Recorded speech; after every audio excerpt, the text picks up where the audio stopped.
Welcome to the Nordic Football Podcast 2024 Swedish Allsvenskan preview. It's a little bit later than normal, but you're joined here by Steve Wyss with Jonathan Fadugba, and my man has been out in Sweden personally to witness quite a few games in the first round of the season. How are you doing, Jonathan? Have you been excited by the start of the Swedish season?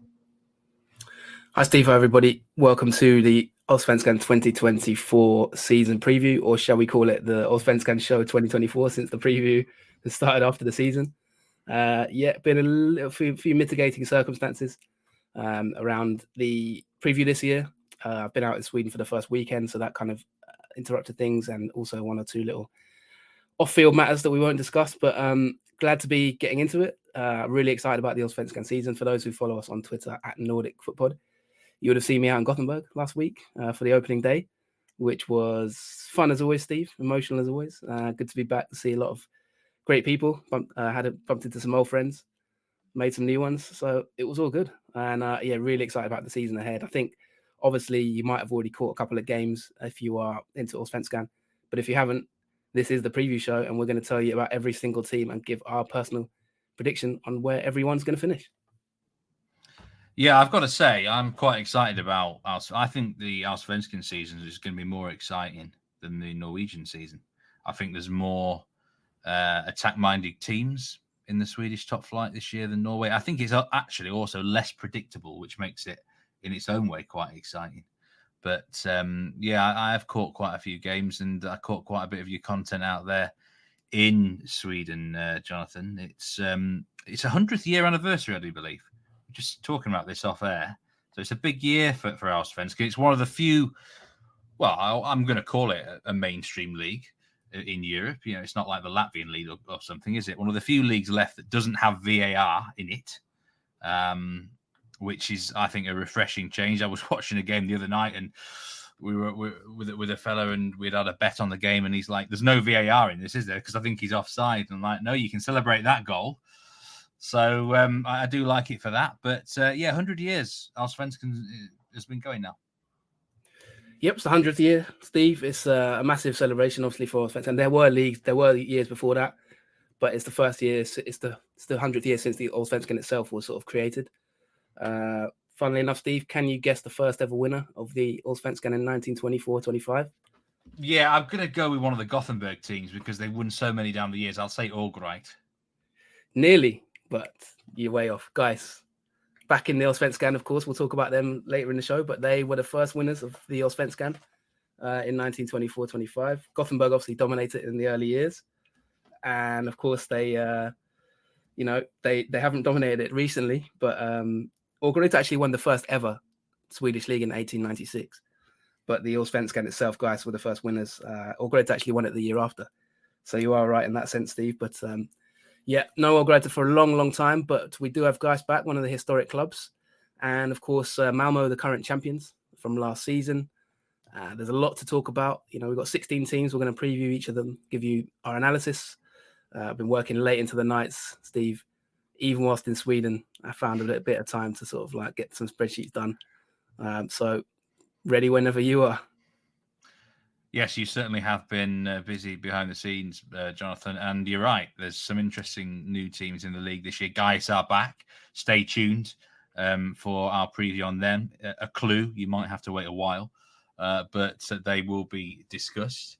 And what's just before we go start with the defending champions, Malmö, what's your overall vibe of Swedish football having been out there? Is there a good feeling about the league, about the state of affairs in Allsvenskan at the moment? Yeah, definitely. I think the one thing you can say, Steve, is I think this is the most attractive the league's been for quite a long time. I think it's the same in Norway. I think that in the sense that obviously there's the no VAR element, which gives it a bit of a unique selling point, I think, a bit of a niche. There's a big battle between the authorities who do want to introduce VAR and the fans. Fans are boycotting games. I think AIK Brommapojkarna last weekend was actually boycotted by the AIK fans because they disagree with Brommapojkarna's position on VAR. So they refused to go to the match, which reduced the numbers for Brommapojkarna. But from a point of view of the entertainment, the quality, I mean, it's not the most high quality league. Everybody knows that. You're not going to come here and see Kylian Mbappe, but you're going to see maybe the Kylian Mbappes of the future. I was on the Guardian podcast last week and they asked me about the Swedish league, and I was telling them, you've got players like Alexander Isak in the Premier League who's on fire at the moment. Where did he come from? AIK. And you've got players like that who can go on. Hugo Larsson at the moment, obviously in Frankfurt, is absolutely killing it. I saw his transfer market value is about 20 million now, within a year of leaving Allsvenskan. So you can see the stars of tomorrow. You can see a lot of young talent. You can see a fun league that's just fan friendly and good to watch. And also what I would say is, I think at this moment in time, Steve, the revenues are coming in a lot more than in previous years. I think the whole of Scandinavia revenues are going up. We talked about it when we did the Itinerary show. And it's the same thing in Allsvenskan at the moment. You've got clubs making a lot of money on transfers. Larson, that deal was about, I think, 9 million euros for Malmö. You've got teams like even Mjällby, posting big record profits in terms of player sales.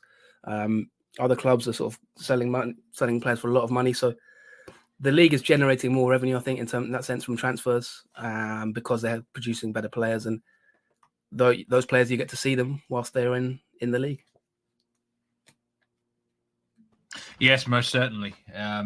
This is where it's a talent hotbed, and you don't sometimes get direct moves to really top leagues, but there's often in between leagues like Belgium. But eventually, you can get some really world class talents originate. So without further ado, we'll start the preview off. I mean, just on that, Steve, I've got some figures. I mean, you've got like 100 in terms of Swedish crowns. Djurgården made 184 million Swedish crowns in sales. That's about, I think, 15 million. You've got AIK made about 159 million. You've got Malmö made 114. Even teams like Sirius, 49 million. They sold a few players. As I mentioned, Mjällby made 28 million, which is a record for them. So a lot of clubs are making much more revenue than they have in the past. And just before we get into it, I just want to have a small comment on the 100th year. A little bit of a history lesson for those fans who might be into the Swedish history. I just want to name you, Steve, the 16 teams that are the most successful in terms of points in Allsvenskan history. There's only a handful of them actually in the league this year. So that's the interesting thing, I think. But there are teams that wouldn't even be in Allsvenskan if it was based on who's the most successful clubs in terms of points accrued over the years or seasons in the league. So just want to sort of give a shout out to Degerfors, Landskrona Boys, Osters, Örebro, Örgryte, and Helsingborg. They are, Steve, if the Allsvenskan was based on the teams with the most points, they should be in the league this season. Unfortunately, they've all fallen on hard times and they are not present. But we have Malmö, top of the all-time league in Allsvenskan over the 100 years. IFK, AIK, Norrköping, Elfsborg, Djurgården, Hammarby, Halmstad, 9th in the all-time list. GAIS, 12th, Kalmar, 13th. And that's the teams that make up the all-time Allsvenskan 16 table. So you've actually got BK Häcken just outside there on 17th, even though they've been amazing in the last few years. It just shows you historically, those are the teams that have dominated in terms of points accrued. So we're going to talk about a lot of teams that are not maybe in that list, some that are, but it just gives you a bit of context in terms of historically successful teams that we haven't had in the league for a while. Osters or Örgryte, for example, we've never discussed them on this podcast. So there you go. When I first got into Swedish football, Landskrona Boys were a mainstay of the league. I remember betting on their matches. I think they're quite a northerly side off the top of my head. Or they would be one of the most, not too far from Sundsvall, maybe. Not sure about that one. Helsingborg, of course. I remember when I was at Football Radar, I covered their game the year they won the league. They actually won the league about 10 years ago, 12 years ago. So it's not that long ago. You've got to think they'll be back sooner rather than later. Helsingborg, big club down there in the southwest. Massive rivals with Malmö, of course. So I do like a history lesson, I must say, Jonathan. You've got me there. I do love a bit of history. I knew you'd enjoy that. Yeah, love it. Absolutely love that sort of thing. Hamstad, that's a surprising stat. I wouldn't have had them in the top 10 for points obtained down the years. But again, thinking about it, they've always been in and around, the top two leagues, really. So fair play to them. But we'll start the preview now. And you're right about the incomes and expenditures. 28 million euros, according to Transfermarkt, has been generated by the clubs, and they've only been spending 10 million. So, yeah, it's a selling league. We know it's a selling league. It has been for quite some time. We'll start with the defending champions, Malmö, who were and certainly are still the bookmakers' favourites to win the league this year. They won it, of course, thanks to a last game shootout last year against Elfsborg. And they're looking to defend their crown now, Jonathan. Is there a sense that sort of last year maybe they got a little bit lucky? Perhaps it was maybe a year that they wouldn't have or shouldn't have won it, but they found a way to win it. And, now they can kick on from strength to strength. It's been historically a difficult league to actually defend in the last 5 years. Yeah, and I wouldn't say lucky to Malmö. The team that wins it deserves it. But I would definitely say you're onto something there, Stephen. Just a good bit of an interesting stat to give you the context there. In two of the last 3 seasons that Malmö have won the league, Malmö, Häcken, and Malmö in since 2021, both those times Malmö won the league on goal difference. They haven't actually won the league outright since 2020 when they won it by 9 points. So that just tells you a little bit about Malmö's recent years. They've sneaked the league title twice on goal difference, and from that point of view, of course, you could say they were maybe slightly fortunate. I think at the end of the day, last season will be known as the year that Elfsborg bottled it, in my opinion. I think, with due respect to them, not to be harsh, but they had to beat that. I won't forget that Degerfors game for a long time when they had the win in their hands.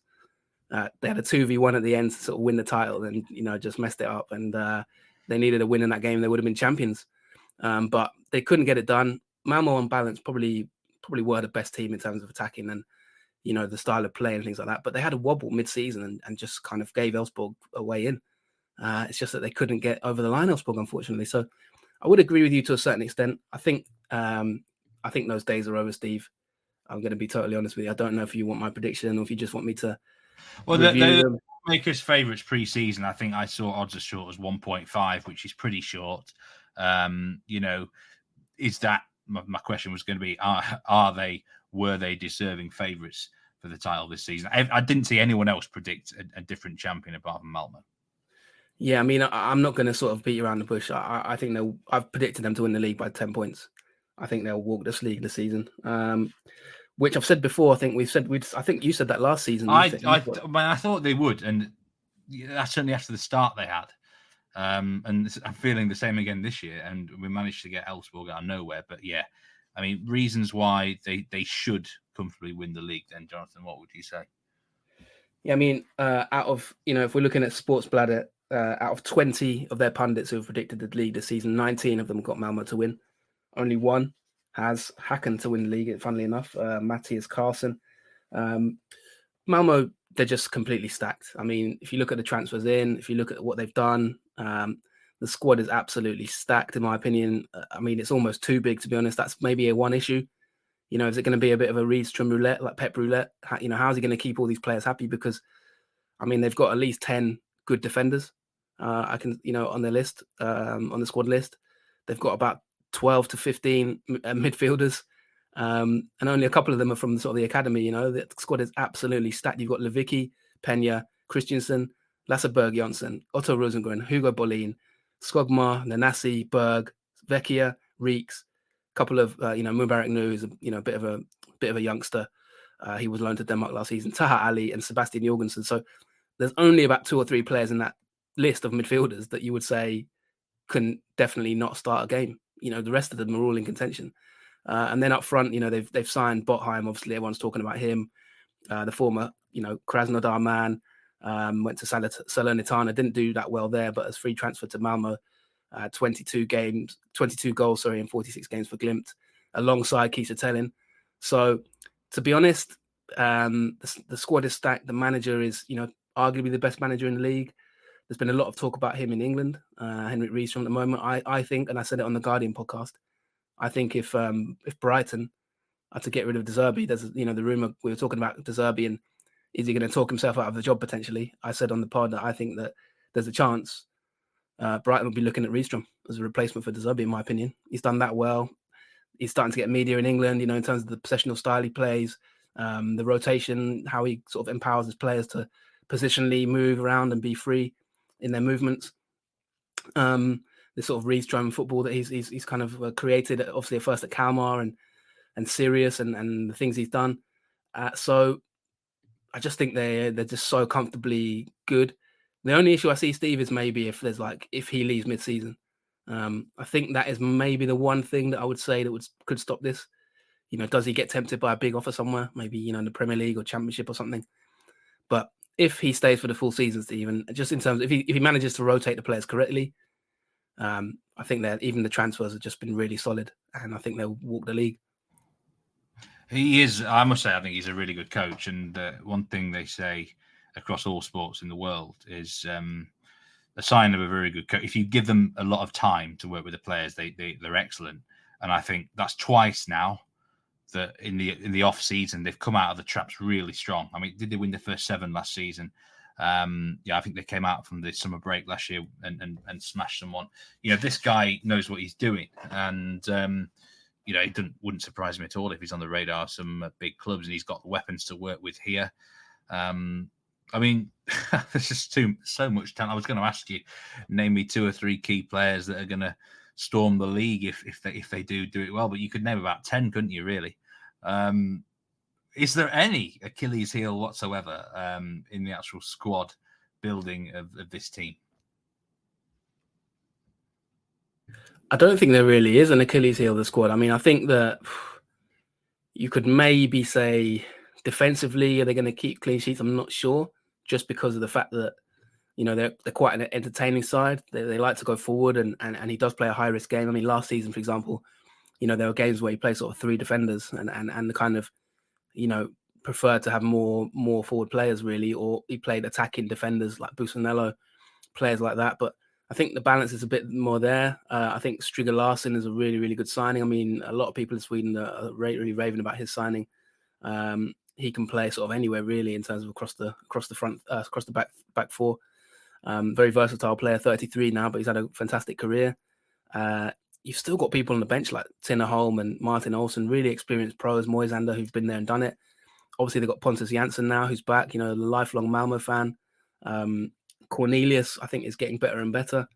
Strong physique, and he had a good season last year, and he looks really strong at the start of this season. Busanello, I think I said it on the season review last season, didn't I? See, pound for pound, maybe he was the best player in the league last year in terms of players who stayed the whole season. Even on the bench, they've brought Ricardo Friedrich in from Kalmar, and he's just going to be basically riding the bench. I guess he'll play some games and rotate with Darlene, but even that is a strong goalkeeping bench. So it's hard to even see them really conceding goals, but I think that's maybe their main weakness in that sense. The front 2, I mean, the opening day of the season, they beat Norrköping 5-1, and they absolutely slapped them senseless. Botheim and Kiese Thelin on fire. Botheim looks really, really good. He looks way above this level. And then in the next game against Hammarby they played, they sort of rotated it. They brought in Taha Ali. Nanasi's looking good. I think Nanasi might get a summer move, to be honest. I imagine he might leave, but even if he was to leave, they've got the likes of Oliver Berg, Vecchia, who could come in. It was a massive surprise at the start of the season when Reeks started the first game, which no one expected, I think. So that just tells you that he's got so many options, Rydström, in terms of rotation, that he'll take it. And so from that point of view, they're not going to be, too worried squad-wise. Obviously, Steve, they've got Europe to balance. That's always an issue, potentially. But all things considered, I really struggled to see a weakness. And I think they're going to, when you look at the next teams in the league, I just don't see, I think that some of the other teams are slightly weaker than maybe last year. So when you factor that in as well, I think this is going to be another sort of maybe 2020 season, Steve, where they win it by sort of 9 points, 10 points. It does look very good for Malmö. They've got an excellent manager. He changes his formation and tactics quite a bit as well. I noticed this season that he's come out of the traps with a 4-4-2. But, I mean, last season he was varying between like 4-2-3-1s, 3-4-3s. Yeah, you don't always know what you're getting with Henrik Rydström in terms of the tactics, do you? Even though he's got a distinct style. I always feel they give you a chance, on the break or something. But they're just relentless firepower that Malmö have got, and it's no surprise that you have got them to predicting top of the league. Would you be disappointed if they didn't make at least the Europa League group stage this summer? Yeah, I think Europe will be a focus. I think as a club institutionally, they are the strongest club in the league, just in terms of reputation and everything. They're the institution at the moment. They're like the Bayern of this league, really. I think, in terms of people look to them in Sweden as kind of the kings. They have challenges, obviously, but I think they're from that point of view, I think they will expect for their own reputation to go a bit further in Europe. They've had a few years out of it and not really done well. They've had some really disappointing games in Europe in the last few years. I mean, just one thing before we move on, Steve, there's a really interesting interview, if you want to learn about Rydström, by a journalist called Adam Bate, who I really like at Sky. And he's talked about how he's called Rydström Europe's most innovative coach. And he's described how it's an interview with Rydström, and he talks about his inspiration and how he's inspired by the Brazilian coach, Fernando Diniz, that won the Copa Libertadores with Fluminense. And how basically when he watched some clips of him on Twitter, he completely changed his philosophy and wants to have extreme overloads and wants to have his players sort of having fun in the game. So I think he's a manager that kind of wants to have fun, basically, and wants to have all-out attacking games where they really kind of players move into different positions and, a very fluid sort of style. And I think that is attracting a lot of attention in terms of he's become known as an innovative coach. And I think we might see that in Europe. I think he could be one of those coaches, a bit like sort of Kittel Knudsen at Glimt, where he might raise a few eyebrows in Europe if they can get onto that stage, because I think that would be the platform, wouldn't it? If they get into Europe, that's the platform to kind of show what they can do on a bigger stage. So I like to think they could go further in Europe this year, and that will be a massive target for them. And that's why they probably have quite a much bigger squad. Okay, let's move on to the team you're predicting in second place. The side that perhaps could challenge Malmö, or perhaps not, but certainly might be best of the rest. Which team are you going with for the silver medal position, Jonathan? Yeah, and it's a team that I think that they, I've seen them play. Obviously, on the opening day of the season, I was there in Gothenburg, Steve, and they picked up a very comfortable 4-1 win in the end over IFK Göteborg. They are from Stockholm, but I think you'll be able to guess who I'm talking about. I thought you were going to say IFK for a minute then, when you said you were there to witness them. Obviously no, not. It's not IFK. Okay, yeah. It's Djurgården, isn't it? It's Djurgården in second place is your prediction. Yeah, I'm going Djurgården second. Okay, so that's an interesting one. I mean, I've seen quite a few other people quite like them, and if there's what I think they've generated a reputation in recent years for being quite good in the transfer market, eyeing up potential new talent. Would you agree with that, Jonathan, that their actual workings in the market have been quite decent? Yeah, and I think, at the end of the day, I could be wrong on this one. It is a marginal call. I don't think they're guaranteed to finish second. And I could end up looking a bit silly. I did toy with 2 other teams on this one. But I just think that some of the players they've signed, and I think their just general demeanor. I'm not this isn't a comfortable second. I think this could be contested, but I just feel that they've taken steps now, and I think they should be aiming for this second place this season and challenging for the title. Whether they will or not, one thing about Djurgården is they can be quite a flaky team at times. I think so. They can flatter to deceive. I mean, there was a 3-3 draw with Häcken just this past week, where they were losing comfortably and then came back luckily. But I just think that they finished 4th last season, obviously, and they were 14 points behind Elfsborg. So this is a big expectation in terms of a leap. But I think Elfsborg and Häcken, who finished 2nd and 3rd last season, I'm expecting them to have a slight dip. And I just think Djurgården, they've been there and done it in terms of the manager. They've been around for a long time now. Obviously, Elfsborg have lost a few players. Häcken have got a new manager. So I just think this is the opportunity for Djurgården to kind of hammer home some advantage. And that's why I've sort of got them in second place. They've got some good players in my opinion, and they've made some good signings, which we'll talk about. They have a pretty strong squad, still weak in some parts, but I just feel that all in all, they are my prediction to come second. Who are the top 3 players to watch out for Djurgården this season that could lead them to the silver medal spot potentially? I would say that, top 3 players. I think when I was at the game to see them play to play IFK Göteborg, I was massively impressed with Lucas Bergvall, the man who's been signed by Tottenham Hotspur. A lot of buzz about him at the moment, a lot of hype. We've got an interview which we'll play, I think, in a minute, Steve, with Thomas Lagerlof, of course, that I recorded out in the country. If not, you can cut this bit out. But basically, I asked him about him. I think he's a really good player, which we can talk about in a second after maybe we hear the interview. I think Marcus Danielsson, the captain, is still at a high level for Allsvenskan. Came back and looks strong. I think the goalkeeper, Vidal Zetterstrom, has been a lot of sort of not as much talk about him since he had his, he had a really bad head injury, but that was 3 or 4 years ago now, and he's sort of recovered from it, and he just got stronger and stronger. When he was a bit younger, he was really considered to be one of the best young goalkeepers in the country, and that kind of went down a bit when he had those problems. He's recovered now, and he looks really strong. I think the back four is strong in my opinion. They've signed obviously Miro Tenyo. They've still got the likes of Dahl, Schuller, Piotr Johansson. So I think in that area they're quite strong. Up front is maybe a bit of a strange one, but they've got options. They've got the likes of Kubanli. They've got obviously Tokmak Nguyen, who's done really well in the most recent game. Dennis Hummert is I think a bit of a left field signing. He's okay. Didn't play that well in my opinion against the IFK, but I think he does get goals. He's a bit of a kind of a whippersnapper. I sort of always feel he's going to grab a goal. He's been around the block in Allsvenskan now, and he's one of those players that can grab you a goal. Midfield, I really like Gullikson, Steve. I think he looked quality on the first day of the season. Leach Holm is a good signing from Brommapojkarna. So I just think all things considered, maybe the bench is a little bit weak in some areas if they get injuries. But I think all things considered, I just have them ahead of Elfsborg and Häcken this year to finish second. Yeah, Bergvall's an interesting one because basically in the space of 15 months, they're going to make €9 million profit on him because Spurs are going to be forking out 10 million in July. He leaves them in July, I think, July the 1st.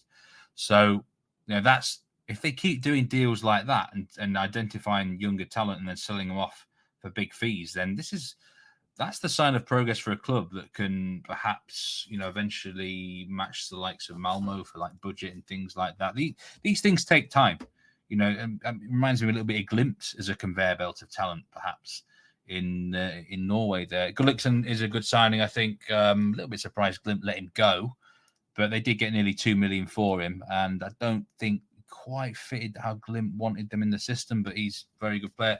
And Nguyen's coming, hasn't he, from Ferencváros, a sort of a journeyman player. They look all right. I mean, they look all right indeed, Jonathan. I mean, have you got any other final thoughts to add on your game before we move on? Yeah, I think that obviously the manager situation, they're quite stable. It's not like Häcken where they've got a completely new manager and new players to bed in.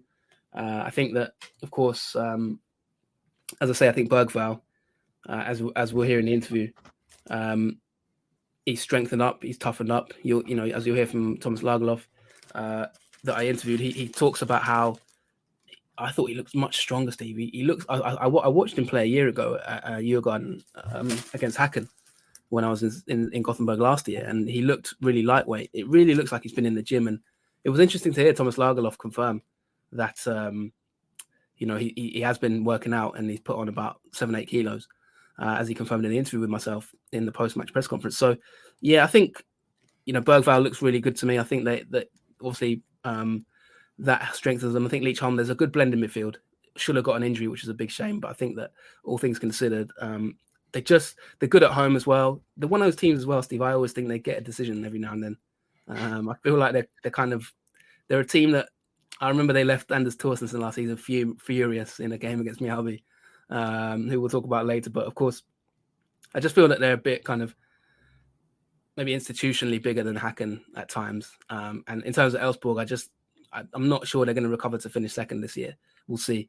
But that's why I think of those four teams, I've just got Djurgården to be ahead of the other two. Just before we move on, the dual manager situation, it's still ongoing at Djurgården, isn't it? And this is something we've seen in Scandinavian football overall. I still can't get my head around how they actually managed to get it to work. But for Djurgården's perspective, it's been successful, hasn't it? I'm not sure if you'd say it's successful in terms of titles, but they've done okay. They have won one title in the last sort of 5-6 years, but Djurgården's a big club and they've got high expectations, and they haven't really done amazingly well in the last few years in terms of league finishes compared to where they probably would want to finish. So, yeah, I think it works for them, but whether they've actually been successful as a club, I'm not sure you would necessarily say they've been massively successful. And I think the onus is on them now to sort of have a season where they finish in the top two and challenge for the title, because they've got the budget, they've got the fan base, they've got the kind of the transfer nous. They're very good in the market, in my opinion. I think that institutionally they should be doing maybe slightly better. And this is the year for them to really hammer it home. And let's see if they can live up to my expectations. Only one other team has a dual managerial partnership in Allsvenskan. That is Brommapojkarna. We'll talk about them later. And you were fortunate enough to get a few words with Thomas Lagerlof when you were out there in Sweden recently. I'll play that interview now and check it out. Hi, Thomas. My name's Jonathan from the Nordic Football Podcast. I'm from London. Sorry if I don't speak much Swedish, but I just wanted to ask you a question about Lucas Bergvall. Obviously, he's come into Spurs and he had a really good game today. I just wanted to get your thoughts on him. I don't know if you can say a few words in English maybe about his qualities. Yeah, as everybody can see, he's a very talented player, and he developed a lot since last year. Now he's doing things quicker, and he's keeping the ball, keeping the opponents close to him. Often he plays the ball before they can take it, and of course he's starting to get into the box and scoring goals and making more assists. So if he can keep his head in the right place, he's got a good opportunity to become a very, very good player. I was here a year ago and he played against Häcken, and he looks a lot physically bigger than last season. Has he worked a lot on like that kind of side of his game? Yeah, he's gained maybe 7 or 8 kilos since he came to Djurgården, and he's using his body in a very good way. Thank you very much. Thank you. So, third position, Jonathan, you have predicted a team who, to be honest, I kind of thought you might put a little bit lower, because the word hangover definitely comes to mind whenever I think of this team now. I almost cringe a bit how they just couldn't get it done last year. It is Elfsborg in third place. I mean, I'm sure their fans would be fairly happy with third, Jonathan, again. I'm pleasantly surprised that you've got them this high, but I'm intrigued to hear your reasons for this. Yeah, it is indeed Elfsborg. As you said, I cringe when I think about it as well. It's just, we mentioned it earlier, but they must have really had a serious hangover after that, because they really gave it away. And it's not really been talked about too much, but they were massively unlucky, I think, on the last game. The penalty that was given to Malmö to win the league was probably the only time I've thought about VAR, really. It was contentious, let's say that. And, that settled the title, really, which was a bit of a shame, ultimately. Elfsborg just weren't able to kind of challenge on that last day. I do expect a small dip, Steve, but I think that when I look at the rest of the teams, now I might be massively undervaluing Häcken here, and I might have a bit of egg on my face in that sense, but I just think that Elfsborg, whilst they will have a dip and they've lost a lot of key players, I think that Itinerary has proven over the years that he deserves respect. I think that he's a manager that I kind of had question marks about in the early parts of when he moved to Elfsborg. But I think he's proven now over the years that he's a consistent manager. He gets results. He's highly rated. Whether or not these Aberdeen rumours and rumours of moving elsewhere are true, that's the only thing that maybe, if he was to move in the summer or something, then I would expect a massive drop. But if he stays out the whole season, I think they can expect to sort of fight top 3 again. They're not as dynamic maybe as last season. They've lost some good players in the sense of, if you just look at the last year, Steve, take that in isolation, they've lost, Ockels, Bernhardsson, Ondrejka, Lagerbielke, Valdemarsson, obviously gone to Brentford. They've lost a lot of good players, and the replacements are okay, but that's a big loss to your squad, really, to lose sort of 4 or 5 key men. But they are quite good in the transfer market, Elfsborg, and the one thing that they are is they're always going to be solid. They've got a strong defence. It is starting to maybe age a little bit, creak a little bit. Players are approaching mid-30s like Hult and Johan Larsson. But they've strengthened it a little bit as well with the likes of Terry Yegby and Rami Kaib. They've got Ibrahim Buhari, who might sort of kick on. So they've got some players coming through in that sense. They've made some signings as well in midfield, the likes of Balderson, Egert Gudmundsson, and Arber Zanelli, of course, who's been around the block, 29. So Simon Hedlund, I think, was a decent signing, obviously, since he returned in the summer. He's not a bad player. They've still got young talents like Zanelli and Ahmed Kassem, I think, who are sort of on the up. So I think all things considered, they've got a young talent called Godfrey Rapp as well. I think maybe look out for. He might get some minutes. And And then up front, obviously, I like the signing of Dejan Krasniqi. I think that's a really smart move to get him from Varberg. 23 games, 6 goals, 2 assists. I don't know how much he'll play at the moment, but Elfsborg's club manager Stefan Andresen described him as one of Sweden's most promising players in his position, and I actually agree with that. I think Krasniqi at 20 is a real talent potentially from what I saw at Varberg boys, and I think a bigger club is what he needs right now. And then, of course, they've got Jalal Abdullahi and Per Frick. Not too sure about that, but I didn't really rate the previous strikers, the likes of Sven Gudjonsson, who's gone to Hansa Rostock now. So I think they can maybe evolve a little bit up front, and that's the big area for me where they need to get more goals. They need a sort of target man who can hit a 20-goal season, in my opinion. Baidu is that man at the moment in terms of goals. They've kept him. Will he stay past the summer? We'll see, but he's one of the top players in the league, in my opinion. And all those things considered, Steve, I still think they're quite a strong squad, really. I need to talk to you about goalkeepers, Jonathan, with this team, because they've lost the best goalkeeper in the league last year. I think you had him in your team of the season. Hakon Raffen Valdimarsson, who moved to Brentford in January, 3 million. I guess the first question, just general question, is why the hell is he not starting for Brentford? Because Flecken's been awful this season for them. Get him in the side, Thomas Frank, unless he's injured, I don't know. But they signed 2 goalkeepers to replace him. Isak Pettersson from Stabæk, who, he was goalkeeper of the season for Norrköping once in Allsvenskan, I do believe. And another guy who's actually got the gloves at the minute, Marcus Bundgaard Sørensen. I thought he looked awful in the first game, but then saved a crucial penalty in game 2. So it could be a bit of a goalkeeper merry-go-round here, Jonathan. Ultimately, I think Pettersson could do just as good a job as the guy who's left eventually, but he's not starting right now. Yeah, and this was to my massive detriment on Allsvenskan Fantasy. We'll drop the link, obviously, at the break. For those who haven't joined the league yet, it's a competitive league this year, I think. I actually had Pettersson in goal for the opening game, and he didn't even play, and my bench goalkeeper didn't play. So I was in the mud on that one, but I was shocked that Pettersson didn't start. I think apparently there's something around the competition.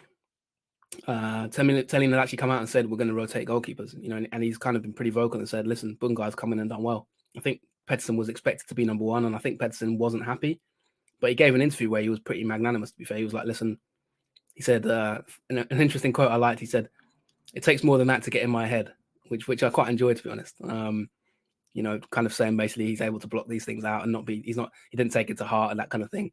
But I think you might be not too happy about that, if I'm being honest. And I don't know how long it will continue. I'm not a big fan of rotating goalkeepers. The situation with Raya and, for example, Arsenal and Ramsdale, I think it always plays out. One of them will eventually be the long-term number 1, in my opinion. Telling's also said that he can rotate them depending on the game, which concerns me slightly because I don't see a huge amount. You're a goalkeeper man, Steve, but I don't see a huge amount of evidence that ever works. I can't think of many teams where they've rotated goalkeepers and it's been like, oh, that's a great thing. So I'm a bit confused by that. But as it stands, he said he's going to rotate, and it's going to be just based on who does well in training, which I find slightly strange. I don't like it either. I think you have a number 1 goalkeeper and you have a number 2 goalkeeper, and the number 2 keeper is either a young and up and coming keeper who can potentially get better and take the place of the number 1, or a veteran backup who is experienced hand, can teach a few things to the other keepers in the squad, and will come in for a few games and do a serviceable job if needed. This is going to be a problem. As I say, I thought Sorensen was at fault for a goal in the first game, but he did save a penalty in the second game.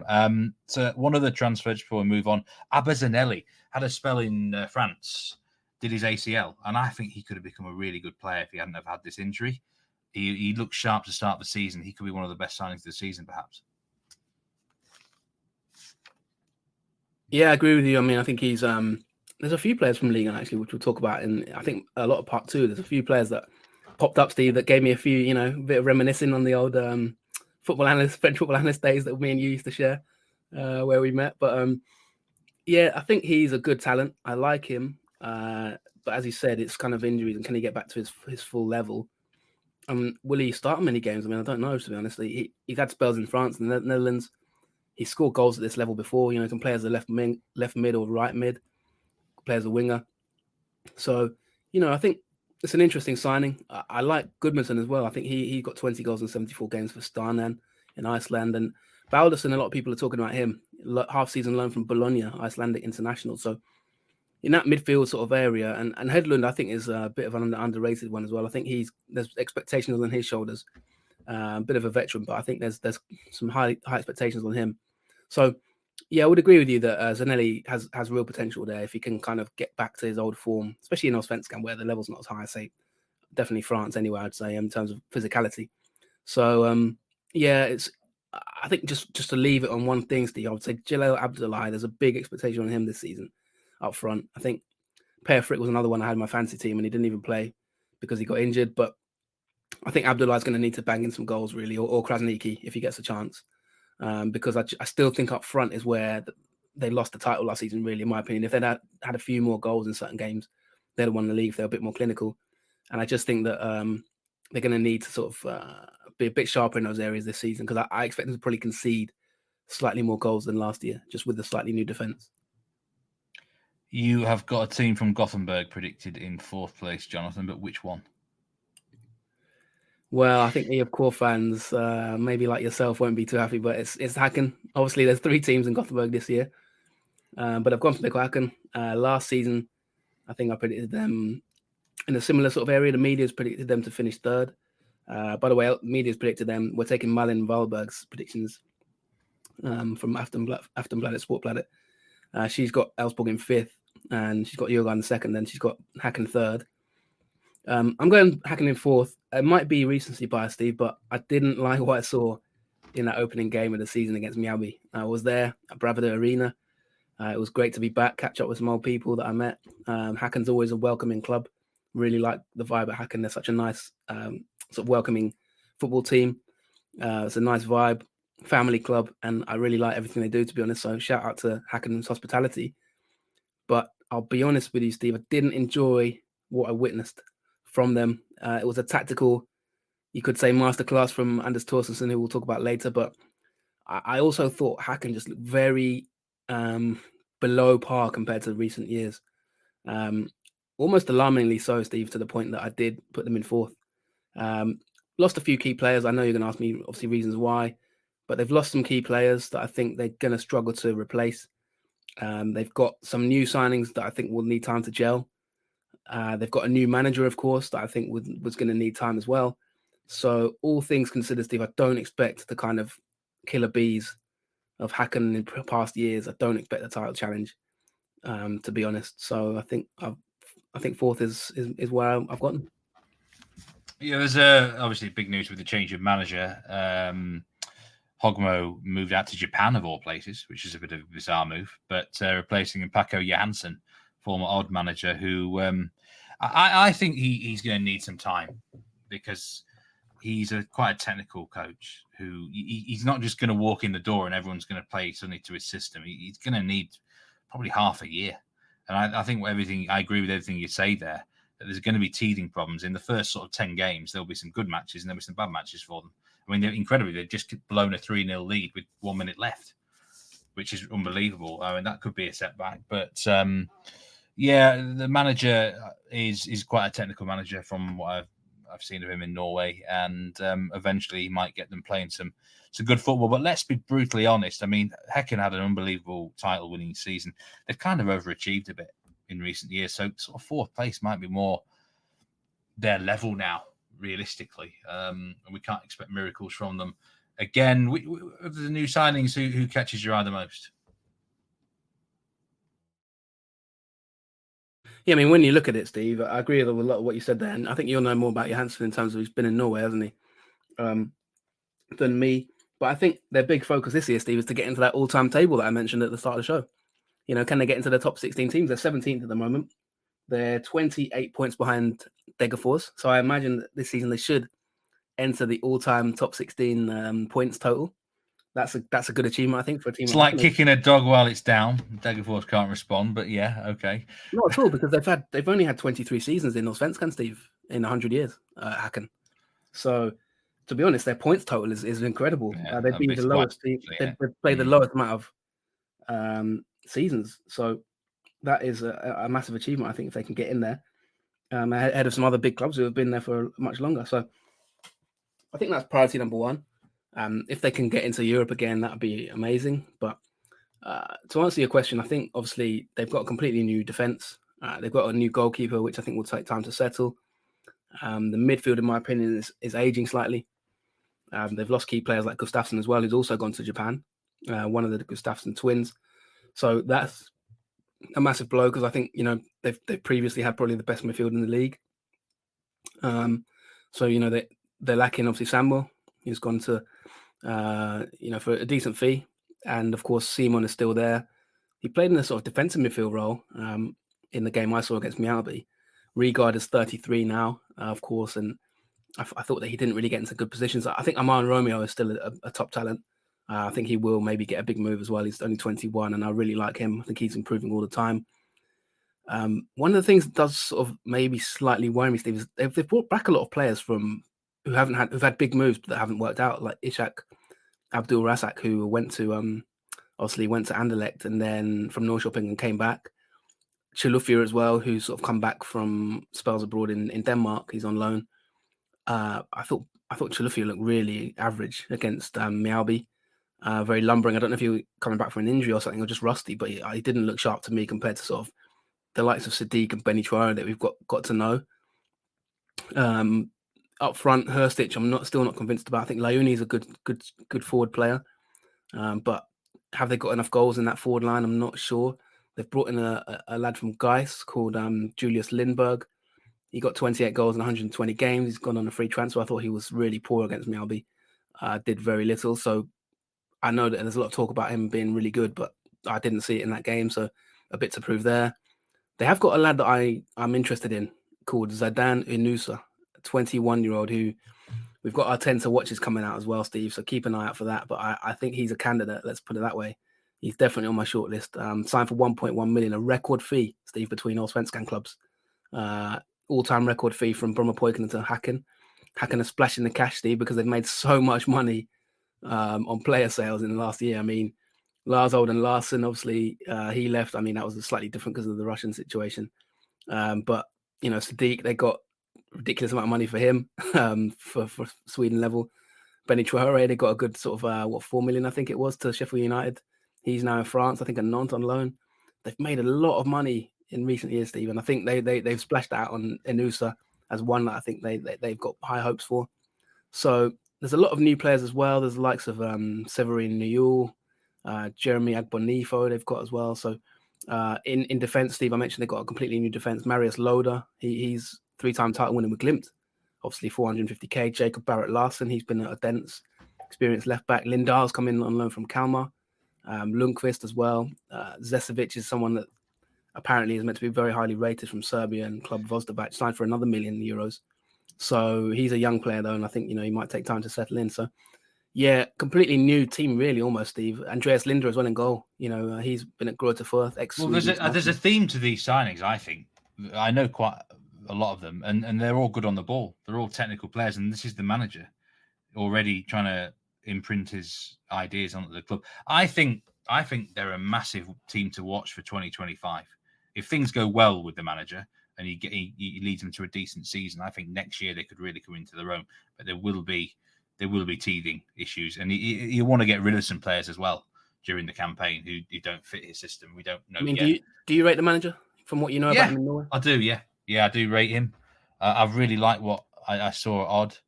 Inconsistent at Odd, but I think that's because of the players there. Now this is going to be a club where he's going to have a far better pool of players to choose from in time, and they've got to be patient with him, because I could just see there being times where they suffer a couple of bad results and there's criticism because they've been in the top 3 the last few seasons. So I just hope the expectations are not overly high, because I give this guy time, and I think in 2025 they could even challenge for the title if things go well. But I think they'll be up and down a bit in this particular campaign. We've already seen that, perhaps from Mabik or Häcken. That's how I see them going. But another club, next team in 5th place, another change of manager in the off-season for the team you've got predicted in 5th. Yes, indeed, Steve. And I'm going for Hammarby in 5th, which I'm not comfortable with, actually. I'm going to be totally honest. I think from 5th to sort of 7th or 8th, you could pick a couple of teams, but I'm going for Hammarby purely on the fact that I think Kim Hellberg, if he can get Värnamo into 5th place, then he surely has to be able to do it with Hammarby. It might take a while, but I think that they are my shout. Looking below the rest of the teams in the table, I don't see too many others who could sort of finish in that top 5. Obviously, Hammarby finished 7th last season. Not a fantastic campaign, really. They haven't been great in recent years. I mean, Cifuentes still managed to get a move to the Championship based on the season he had there. But I know there's mitigating circumstances at Hammarby. They have obviously a their recruitment policy is a lot of sort of young players and sort of recruit to sell. But I think, Steve, with this lot, the overall quality of the squad has improved. I think that Kim Hellberg is going to give them a new impetus after Cifuentes' departure. I'm putting a lot of emphasis on the manager here. Fantastic job at Värnamo, getting them into sort of 5th place and doing so well over the years, keeping them up. I think in terms of key players, maybe you might ask me about it, but I think they've got a young squad. There's high turnover as usual. They are quite young and lightweight in some areas, like up front, in my opinion. But they have got 1 or 2 key men that I think can if they click, really impress. And I think that, the next 2 teams I've got on the list, I think they will do slightly better than them potentially. So, yeah, I think all in all, Hammarby can maybe look to have a slightly better season than last year. The manager, Kim Hellberg, is 36 years old. He's one of the youngest coaches, head coaches in the league, and possibly the youngest even. I'll have to do my research on that, Jonathan. But incredible achievement what he did at Värnamo with limited resources. How does he have to adapt now at a bigger club? Can he play the same tactics that he did at Värnamo, or is he going to now encounter teams, for example, that might park the bus against Hammarby, whereas they wouldn't have done that against his previous club? How's he going to have to adapt at this level? Yeah, and it's a good question. They're going to have to adapt. I think that they aren't the underdog anymore. Hammarby historically haven't been a massive club in Allsvenskan history in terms of winning titles. They've always been in that, they're in that top 16, as we mentioned. But, in terms of when you actually look at their all-time honours, it's not fantastic compared to other clubs. But I think he is a manager that, I'm really surprised he's still in Allsvenskan, if I'm being totally honest. I thought he'd get him moved to maybe England. There was rumours about Sunderland, and there was rumours about maybe moving to the Championship somewhere. And when you look at the job Cifuentes did, I think pound for pound, there's an argument that Hellberg did a better job. So I think that he could easily have maybe got a move somewhere like Scotland or, I don't know, England somewhere. And I think that might be still on the cards. As you mentioned, he's a young manager. Obviously, we've had David Salini. He's moved as well on the podcast in the past, talking about the tiny budget that they had, very few full-time staff, even at Värnamo. This is a much bigger institution, Hammarby, and I think that's what plays into their hands. If they can get it right, then they've got a lot more backing behind them. Everyone knows about in Stockholm, the fan base at Hammarby. There's a passionate fan base. I always say they're kind of maybe the Spurs of Allsvenskan in a way, but they're passionately backed. And when you look at the squad, Steve, it's still pretty good. If a manager can go in there and mold it in his own fashion, I think he will have to be slightly. He'll change slightly. I think he can be a pragmatist at times, Hellberg. I don't think he's like all out attack or something like that. But if you look at the team and you go through it, they've got some really good young players. Dovin in goal, I think another year in goal will improve him. The likes of Kurtulus, Pinas. Unfortunately, Steve, massive blow that their new signing, Fredrik Winter, they spent €1 million on him, Steve, and he played 2 games and has done his ACL. He's out for the season, which is a massive blow in my opinion, to be honest, because he's, as a 23-year-old centre-back, they've basically bet the house on him coming in and being like one of their main players in defence. So that is a huge blow in my opinion, which could actually affect this prediction, to be honest, because I think they, Nathaniel Ajay came in and he's gone now to Lorient, with the option to buy for 7 million. So he's potentially going to be Hammarby's biggest ever sale if he moves, depending on if Lorient stay up. So he was obviously a centre back there, and he's gone. Fjorlison's gone obviously as well. So I have to say that Winter could potentially be a season-changing injury. But they do have a lot of young talents in there as well. Obviously, Fenger's a bit older, but Pinas is in there. Kurtulus is in there. He'll probably have to stay now for the season, I'd imagine. If they sold him, then they'd really need some backup. they've got young players like Kasper Eklund and, Anton Král and people like that who maybe not Král's not young, but Marcus Carlson, players like that who, Hampus Skoglund, Kingsley Gyamfi, they've got young players in backup, but of the level of like challenging to be top 5 in Allsvenskan. Losing Winter, I think, is a massive blow. In midfield, you look at it and they've brought in a few players. I think the main one really people will look at is Oscar Johansson, obviously, that they've recruited from Värnamo. He got 5 goals, 8 assists, and I think he's obviously someone that Hellberg has identified and gone, we want him from Värnamo, maybe not to poach too many of them, but he's taken him. And I think he'll have an influence and will play a lot. Victor Jokanovic, Steve, I think, is a top player for this level. I'm surprised he's still there. And I'm actually surprised he's not played many games. I think he's been in and out of the team at the start of the season, which I think there's a slight cause for concern there, really, because I don't get why he doesn't seem to play many 90-minute games, even last season. So I don't know if that's something to do with Jokanovic himself or whatever, but whenever he plays, he seems to have a good impact. Bassara is still there, veteran. There's young players like Marcus Rafferty, Bazumana Toure, who you might hear more from this season. And then up front, I think the main one is Yusuf Arabi. I think there's going to be a lot of emphasis on him this year. He got 11 goals last season. I think he'll be a big player for them this year now. He's 20 years old. There was rumours he might leave, actually, in the winter. He's stayed now. He's going to be probably their main striker, and I would expect him to really contribute. And then, of course, they've got Dennis Gull. He's a Sweden under-20 international who played in the 3rd tier for Trelleborg, and he's come in, and he's a 19-year-old as well up front. So, yeah, a pretty decent squad, I'd say. Whenever I look each season on Transfermarkt about Hammarby's ins and outs, I usually have to zoom out to like 200% on the screens. 50% or something like that to actually fit them all in. But this time, I can see all their ins and outs on one screen, Jonathan, at normal viewing rate. Now, it seems one of the most stable winter transfer windows they've ever had.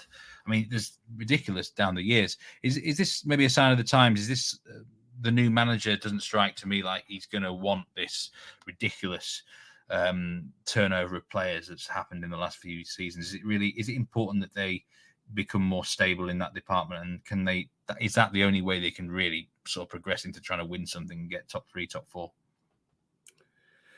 Possibly, but I think they've still had quite a lot of turnover, actually, Steve. If you look at it, I mean, in terms of players that have left, they've obviously Joel Nielsen's gone, Loret Sadiku's gone, Bubakar Chouali's gone, Adi Nalic had his contract terminated, Alper Demirol's gone. If you look at in defence, I said about Ajay, obviously Ferguson's gone. They've still got a lot of players who've left. August Mikkelsen didn't work out for him. He's left, obviously, as we talked about on the Itinerary pod.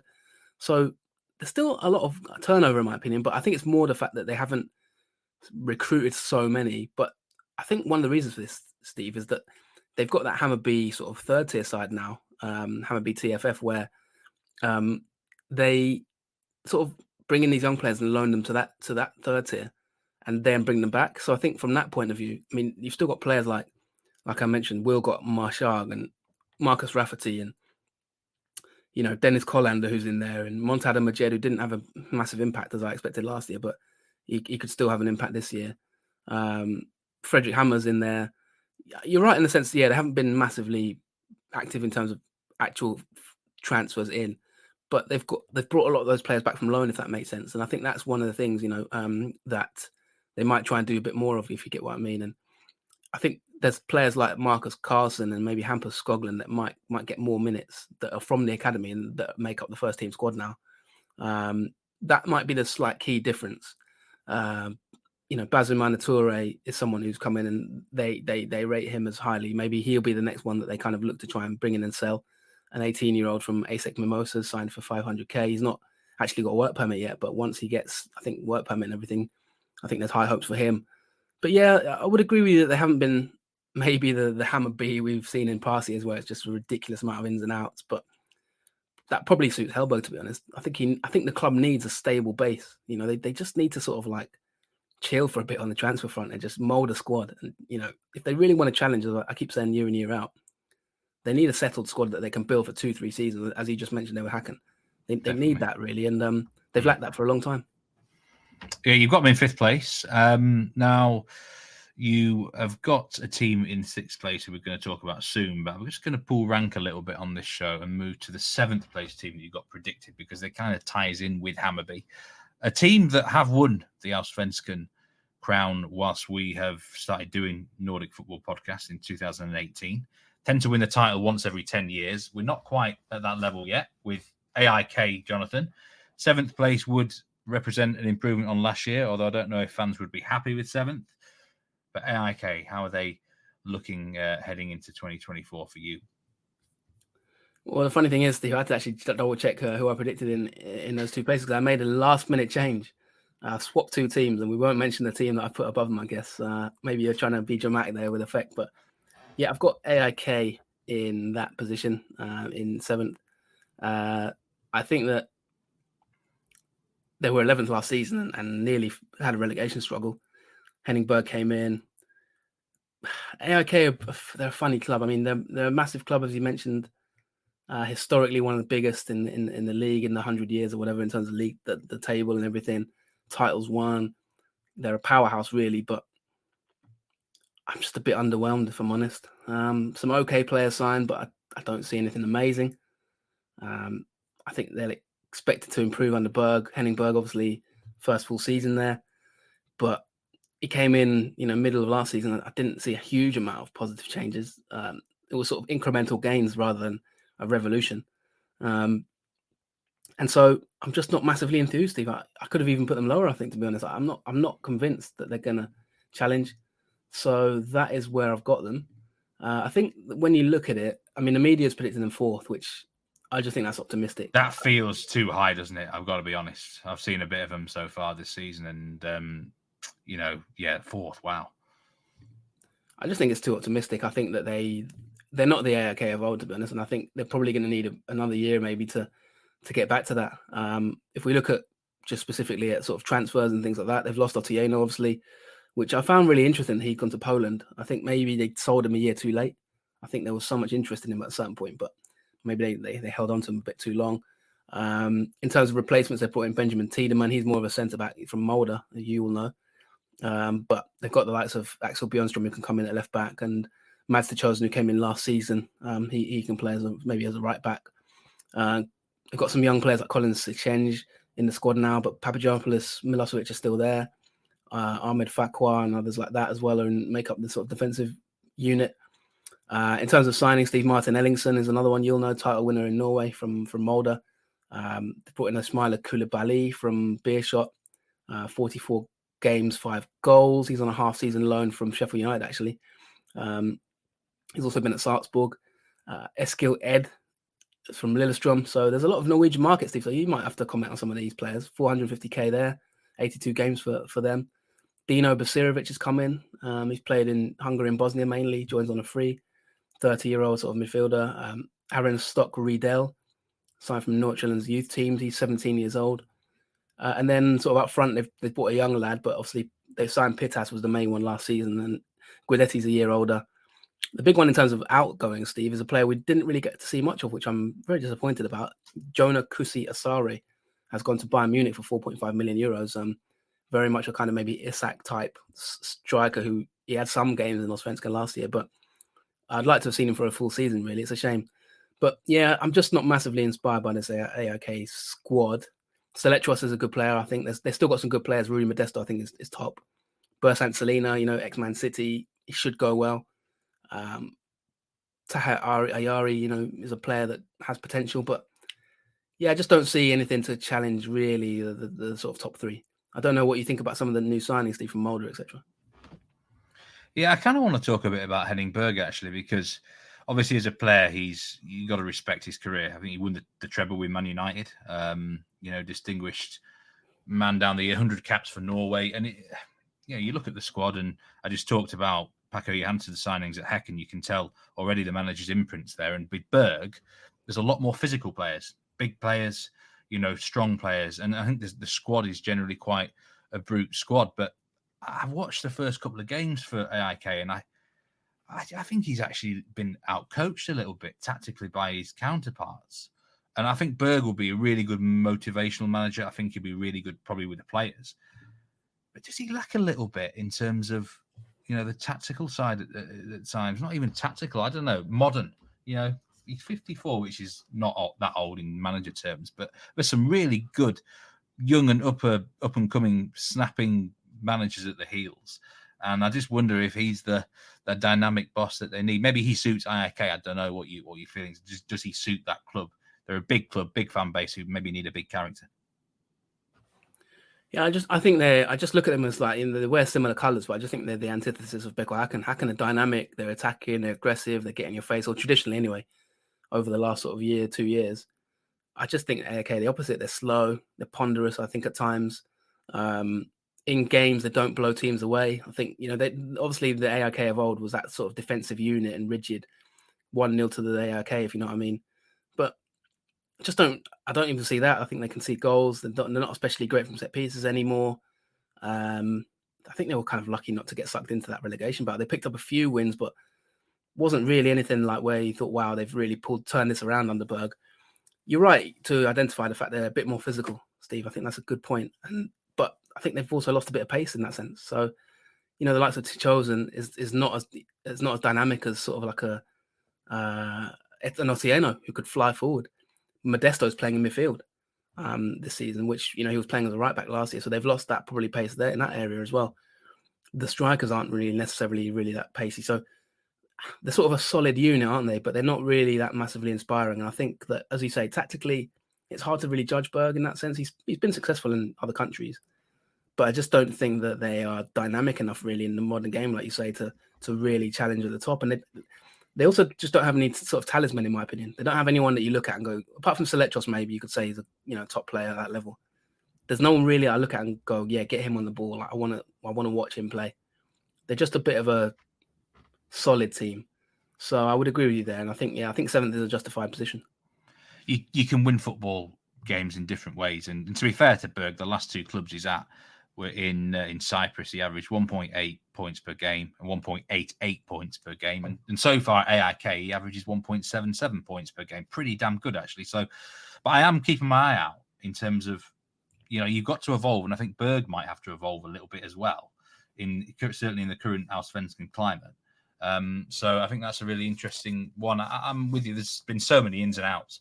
I mean, it's such a huge turnover, but I suppose we've got to give them a bit of time to gel in as well. So AIK is your prediction for 7th place this season.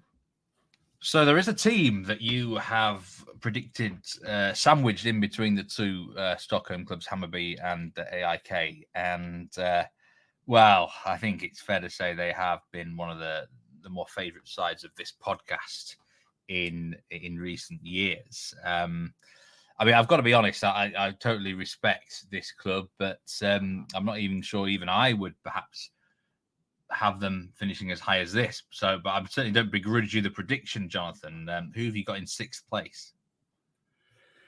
Well, it's a little bit left field, and I think it's one where you could argue that maybe I'm being a little bit optimistic. I believe this would be one of the highest ever finishes in the club's history if this was to take place. I'm not entirely sure. I'd have to double check. But this season, Steve, I've got Mjällby to finish 6th. Now, last season I had them in 9th, and the season before that, I think I had them in 9th, or they finished 9th. The media had them in 9th as well. But they actually did a lot better than that and finished, not a lot better. They actually finished 10th. So, but level on points with 9th. Just a slightly worse goal difference. But I'm expecting a lot better from them this season, Steve. And I'm looking at Allsvenskan this season, and I'm looking at teams that finished in the top 8 last season. And of the ones we've already discussed, of course, the only ones that we don't have is Värnamo, Kalmar, and Sirius in the top 8. And I think there's a gap there, Steve. I think there's a gap for a team to move into the top 6. I think Värnamo will drop down, as obviously you'll be able to work out by now. I don't have Kalmar in that top 7. And I think there's a gap that Mjällby can climb into, Steve. And of the best of the rest, I think they are the ones. So I've gone 6th. Like I said, it was a last-minute change because I did have AIK there. But I actually think they could finish above AIK, which would be incredible. Now, Mjällby are really, in terms of where their stadium's located, it's the smallest place in Allsvenskan, isn't it? It's a remarkable story, really. I mean, in many ways, they're kind of punching well above their weight. But if you look what they've achieved in the last few seasons, they got to a cup final. They've never really been in a relegation battle.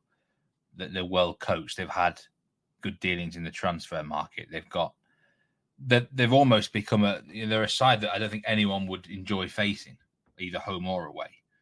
But sixth place is, I mean, with the resources they've got, that will take some doing. What makes you think they can perhaps, if things go well, sneak into that, certainly the top half? Well, the first place to start is the beginning of the season. They've won back-to-back games. They beat Häcken away, Norrköping at home. Looked good in both games. I think that, of course, if you look at the table itself, if you just look in terms of mathematics, Steve, you need about 45 points compared to if you look at last season's table to get in the top 6. 44, let's say 42 to 45 points, you could be fighting for it. 50 points will definitely get you there probably. They've already got 6, so they're more than 10% of the way there after 2 games. They've got 28 games left. They only conceded 34 goals last season in 30 games. And if you look at that from that point of view of kind of the tight defense that they're known for, I think that can continue. The problem last season, Steve, is they only scored 32 goals. And in general, Mjällby are not a very high scoring team. They've had some good forwards in the past, Nwankwo and, for example, Mamadou Moro, who's left. But, they have had some forward players who can get goals, Jacob Bergstrom. But I believe, Steve, that this team can improve and score more goals this season under Torstensson. Torstensson is there another season. And there's been some preseason comments about how it's very rare, actually, that they manage to keep a manager for more than one season. A few of the players have actually commented on this in preseason, saying that, it's rare that we basically keep a manager for more than a year. And that has been the case in the last few years. And that is an interesting, I think, thing. Torstensson, if you're not a listener to this podcast, then you won't know how much fondness we have for him. Steve, of course, maybe you might talk about my trip to Gothenburg, where I finally got to meet the man in the last week or two. They have a solid manager there who is very strong defensively, very organized, very disciplined. We've had him on the podcast in the past few years, the military mastermind. I think that they have got better. They've not lost anyone key. As you mentioned, Torstensson is a disciplinarian who's got them to a cup final. They're solid at the back. They've improved creativity, I think, as well as being good at set pieces. They're also financially stronger, Steve. And also, in my opinion, they've got some really high potential players. 2 of them that I would mention, Imam Yanyi, who I think is going to have a breakout year, and Noah Tornqvist in goal, I think is a really good player. Now, just in terms of the finances, they sold, I mentioned at the top of the show that they've made some good profits. They sold Noah Persson to Young Boys and Otto Rosengren, each of them for about €1 million roughly, maybe a bit more with add-ons. That's meant that they've broken their financial records. And Torstensson himself has come out and said, those sales are more important than people think. That has allowed us to invest even more wisely. He said, the millions that we have insured from the economy will secure us for a number of years to come. We're not forced to sell any players. We've got financial security, and we can now go out and strengthen in terms of a long-term view. We can invest in the academy, our own players, and more full-time employees. And that is better than spending the money on new players, essentially, he said. So I think, Steve, this is a club on the up, and I think they're in for a good season.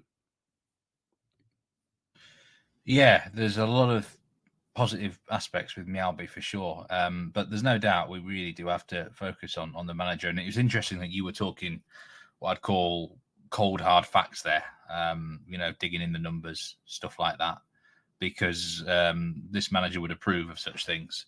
He's very much that sort of guy, isn't he? No nonsense, tells it how it is. But I think beneath it all, Anders Torstensson, who, by the way, we do actually have some Patreon content on him. He did about a 5 or 6 minute interview with him over in after the first game this season in Häcken. That is on Patreon already. Torstensson, I think I've seen quite a lot of them play.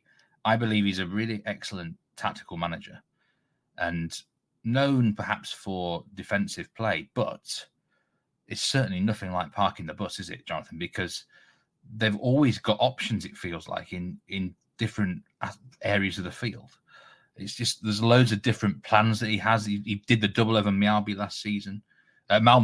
Sorry. This manager is a big part of how this club operates, isn't he? Yeah, massive part. He's a big character. I think that, you've got a fondness for him. He's invited you for a round of golf. If you go on patreon.com/Nordic Football Podcast, thank you so much to our supporters on Patreon as always. He did officially invite us over to Mjällby for a game.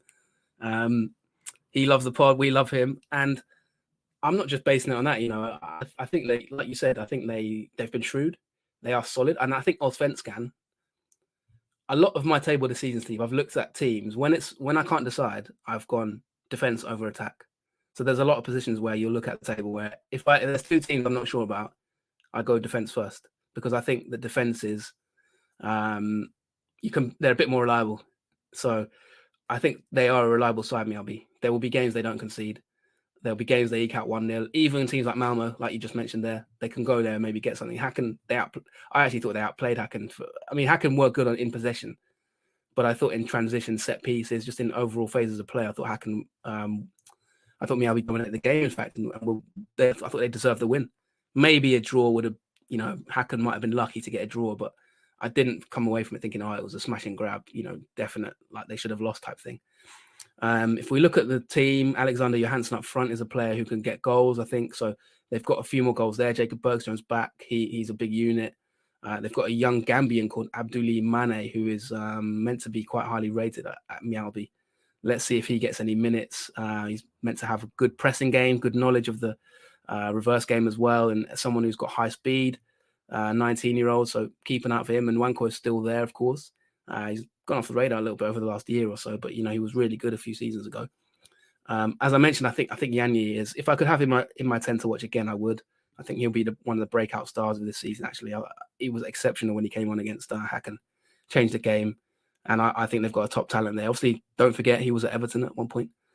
In terms of signings, they've only brought in Niklas Rockjaer from the Danish second tier, really, in that midfield area, and a young player called Jacob Killerich on a season-long loan from the German second tier, a 23-year-old centre-back. But they've got that solid base of Colin Rossler, Rasmus Wickstrom, Tom Pettersson, Adam Stoll, really sort of seasoned campaigners. I think that, they've got a solid back line.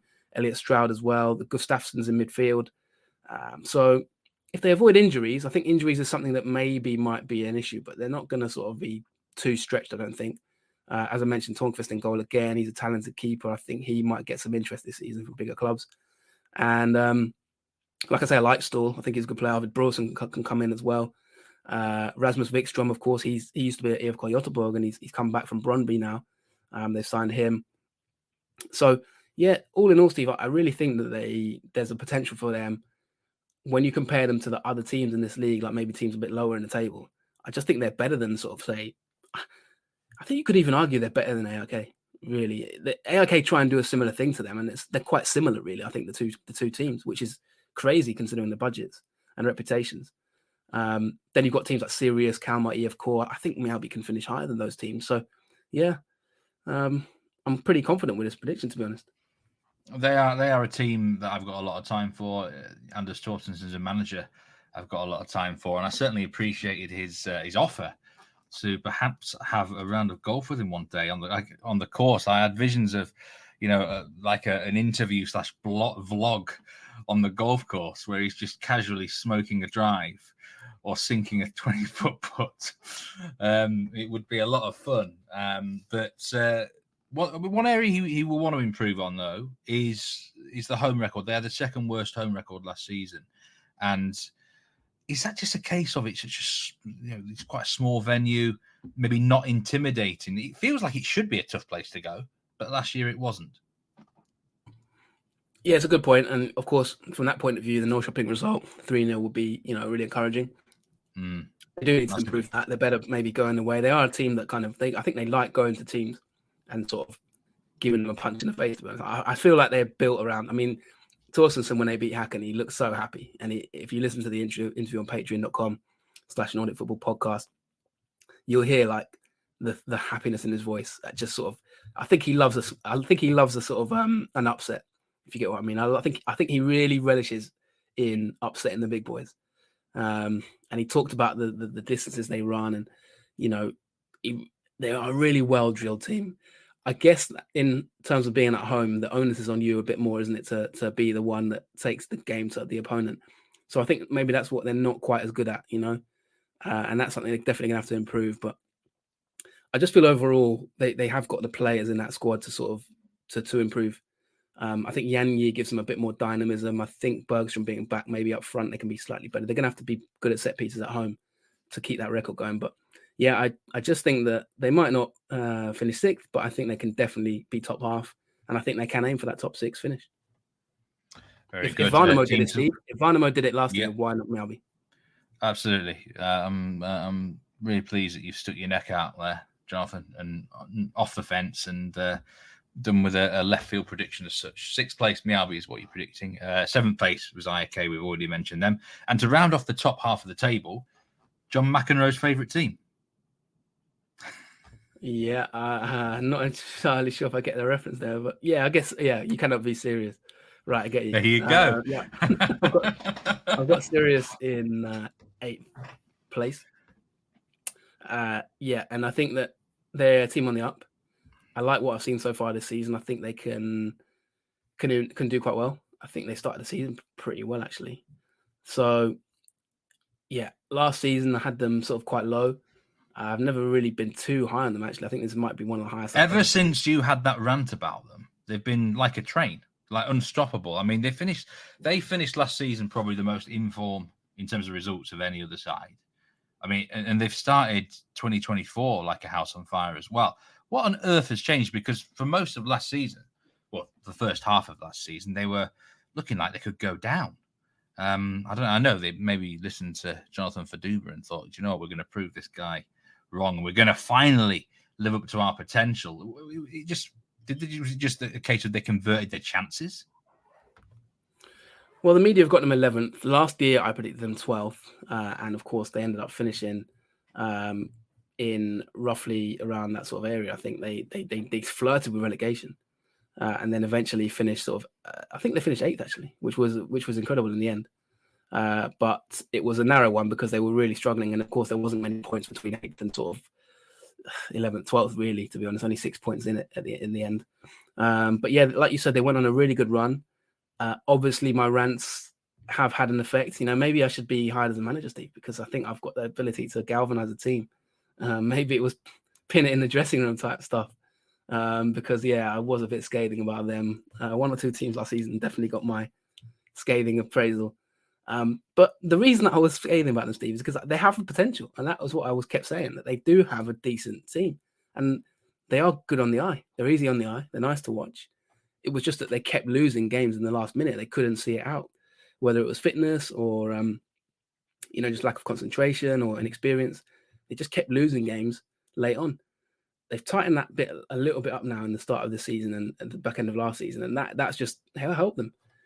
If we look at the squad, I mean, the loss of Tashreeq Matthews has gone to South Africa, his native land, and obviously Webu Ali, who was fantastic last season. That is a bit of a blow. But I think they still got some good players, including Joachim Persson, who stayed. I think he'll be a key man. The manager has blended in a creative attacking style that is quite good to watch. I think he's an exciting manager, actually. He's got a good track record in his past.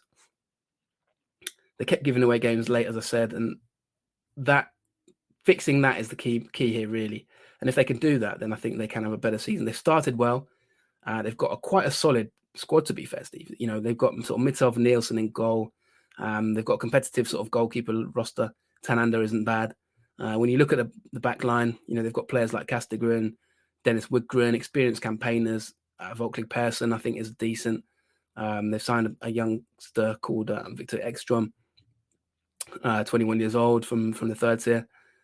They've brought in Leo Valter, who was on loan at Mjällby last season from Nordsjælland. They've brought in a midfielder called Marcus Lindberg from the Danish second tier, I think it is. He's got a sort of okay track record. A player called Michael Martin as well, who spent the majority of his career in the Austrian Bundesliga. But they've got some, decent players in there as well. Like I mentioned, Persson, wide areas, Stenson, Melkahaya. And then when you look at up front, I mean, like I say, they have lost some pretty decent players. Aron Bjarnason was a regular last year. They'll have to do without him. I thought Jamie Roach was really good before he got sold for €1 million to boost the coffers. Up front is the area that you might say, have they got enough? Noel Milleskog's come in from he used to be at Djurgården. They signed him for 130 grand roughly euros. They've brought in a lad called Yusuf Saleh, a Danish Palestinian, who has got a good record in sort of the third tier and second tier of Denmark. He started very well, hasn't he, Saleh? 3 goals in 2 games, is it? People are sort of saying he could be the Radovic of this season. There seems to be a trend, Steve, by the way, of players. The Danish second tier seems to be an increasing market in Allsvenskan this season. There's been a lot of transfer from there, and I don't know if that's a new market for people, but they've still got Asnati, Herman Sogrel as well up front in those forward areas. So all in all, I think they've got the firepower. They've got the attacking thrust from the manager. So why not sort of aim mid-table? They remind me of a team about 10 years ago. They play in a very distinct 4-2-3-1 system, and around that time, everyone played 4-2-3-1, didn't they? Like, I feel like formations have evolved a bit, but it's a really good watch. Like, it kind of reminds me how good a formation that is when it's employed properly. So I think they're an excellent side to watch out for, and they round off our top 8. Jonathan, we are halfway through the Allsvenskan season preview. How are you coping? Coping pretty well, yeah. We've got Sirius in 8th, AIK 7th, Mjällby 6th, Hammarby 5th, Häcken 4th, Elfsborg 3rd, Djurgården 2nd, and Malmö top. I'm feeling fine. We've got 8 more teams to go.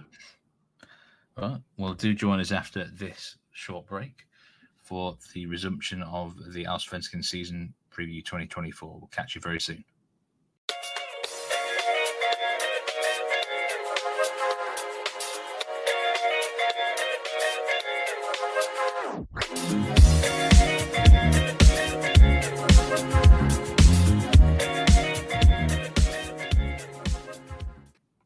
Welcome back to the Nordic Football Podcast, Allsvenskan Season Preview 2024. We've done the top half of the table, but before we move on to the bottom teams, a reminder of Allsvenskan Fantasy. It is, of course, back. We've had 2 rounds already at the time of recording. You can join the Nordic Football Podcast Fantasy League by the code to join this is all lowercase, DJZVNI. So do join the NFP Fantasy League. It's been an intriguing battle between me and you in fantasy in the last 3 years, Jonathan. I must say, I'm sure it'll be a fierce battle once again. Yeah, I know you've got a few tricks up your sleeve, so I know you'll be paying attention on that one. I think I've got a theory that you watch Allsvenskan more than Itinerary these days, but that's just my personal theory. I think you love the leagues yourselves, but yeah, it's going to be a competitive one. Join the league, of course, the champions from last year, and we announced the top 10 at the back end of last year, but we will update it regularly in terms of those in the league. It's quite a strong league, actually. There's more than 100 at least in our league, and it always promises to be a bit of fun. So if you haven't done your team, or if you have done your team, throw it into that league and join us. It's probably true. I do watch more live games. The scheduling's better than Norway. I like how they space the games out. I like how they have usually a couple of games on the Monday as well. So, I certainly do watch quite a bit of Allsvenskan. And I know a man who regularly listens to this podcast who watches a lot of this team that you are predicting in 9th place. We'll have to give him a shout out in a minute, Jonathan. But take it away, the first team in the second part of the table. Yeah, they finished 6th last season. They're a club that has, we know there's a few followers on Twitter at Nordic Football who enjoy tuning in, loyal listeners over the years. I'm expecting them to have a little bit of a dip this season. In that 9th place, I've got Kalmar FF. I think they're going to have a bit of a dip. There's not a huge amount to say really about them. There's been some changes. The manager's still there. They've had some squad rotation. Some players have come back from they've played previously at Kalmar and come back. But yeah, all things considered, I just expect Kalmar to have a bit of a dip this season. Could even maybe be 1 or 2 places lower than this, but I think they still got a bit about them to finish in that sort of top 10 area. So I've got them in 9th, yeah. Last season they finished 6th. What's the biggest strength of the squad overall, would you say? Is it more of a defensive team? Well, if you look at last season, they conceded 40 goals, scored 35, which isn't a huge amount. The loss of Rajovic to Watford, obviously, he's gone and scored, I think he's scored 10 goals in the Championship already, which is a really impressive sort of transition from Allsvenskan. He was in our 10 to watch last year. Don't forget that's coming. And I was really happy with that 10 to watch because I just had a bit of a gut feeling about him, and he really proved me right. He was fantastic. I think their strength this time is going to be, well, I don't think they're either or, to be honest. I think they are a mid-table team. I don't think they have like a strong defensive kind of nous, like a team like maybe a Malmö. I don't think they're kind of like an all-out attacking team like a Sirius maybe, who can get loads of goals. So they are a little bit, from that point of view, Steve, 50-50 really, much of a muchness. In terms of defensively, they've lost a few players, to be fair. Olafsson's gone. He played every single game. He's gone to Poland now, Cracovia. Axel Lindahl is an interesting loan. Apparently the manager didn't fancy him and he's loaned him to Häcken, which is a strange one. You don't normally see loans to sort of bigger clubs, higher placed clubs, let's say. But they've still got Lars Satcher, they've still got Rasmus Josted. They brought in a ex-Rosenborg player, Steve, Norwegian champion 3 times from Colorado, called Alex Gersbach, who you will know. They have definitely pound for pound the most expensive shirt name in maybe the history of football, Steve. I don't even know if I'm going to be able to get this correct, but at right back, Arash Motareg Jafarpour, which is definitely going to score your high and Scrabble. He looks to be coming into the side and getting more and more minutes. He signed from Dalkurd and he's a Swedish under-19 international. It's his second season. Ronnie Jansson's in there as well, a few others. In midfield, they've still got Gojani. I mean, someone when I was in Gothenburg who works for the club told me that he's the best player in the squad, Gojani, and I think that there'll be a high expectation for him. They've got the likes of Jacob Trentsko, of course, who's come in and he looks okay. Abdul Salam Magashi, I quite like. Didn't work out from at AIK last season. Kalmar picked him up for a reported 63 grand, which I think is a fantastic bit of business if that's the case. But he's a dynamic sort of barrel-chested Nigerian who did really well for Värnamo, and I think he could go well if he's fit and stays sharp. He seemed to lack fitness last season or just didn't get opportunities. They've still got the likes of Carl Gustafsson, Simon Skrab, Jonathan Ring is back now as well. He's back. He was at South Korea. Melke Hallberg is back as well. He's come back from St. Johnston. He's been around the block. 28-year-old centre midfielder. Unbelievably, Steve, Romario's still in there. Still going strong at 38 years old. A bit of a legend there, Warhorse. And then they've got some young players, Wilmer Anderson. They've got Kevin Jensen and people like that. Not had a huge amount of chances, really, but Johan Carlson as well. So, yeah, I think they look okay. A few players have left, like Sakit Latupa, Netabai, Noah Shamoon got released, which I was quite surprised about, considering he was very highly rated at one point. It's just up front I'm a bit concerned. I think Hummert has obviously gone to Djurgården. Rajovic has already left, as we know. Dino Aslambic has come in. You might remember him from Rosenborg, and of course he was at Östersunds at one point, and ex-Fulham under 23. He's not had a club for a year since leaving South Korea, and I'm not sure he's going to get you 20 goals or so. And then they've got a young player called Willem Nielsen, 19-year-old. So up front, I think they are a little bit weaker than, say, in midfield and defence. But I think they're solid enough. The manager's sort of got a decent tactical style to get them into that top 10. Gersbach's an interesting player. Been around the block a bit for someone that's 26. There was at times in the past wherever he went, he couldn't quite always nail down his spot. But he's got to have something about him because he ended up at some quite big clubs like Lons, Rosenborg, Grenoble. You know, there's a player in there, definitely, for sure. Whenever I just look at Kalmar now, I just get a general vibe. It's a bit of a boring club. I don't want to make that sound awful or anything, but it feels like they could become like maybe like what an Odd have become in Norway or something like that, where they're meandering mid-table, where there's not really an awful lot to say about them. Give me some reasons to be optimistic about their playing style this season, Jonathan.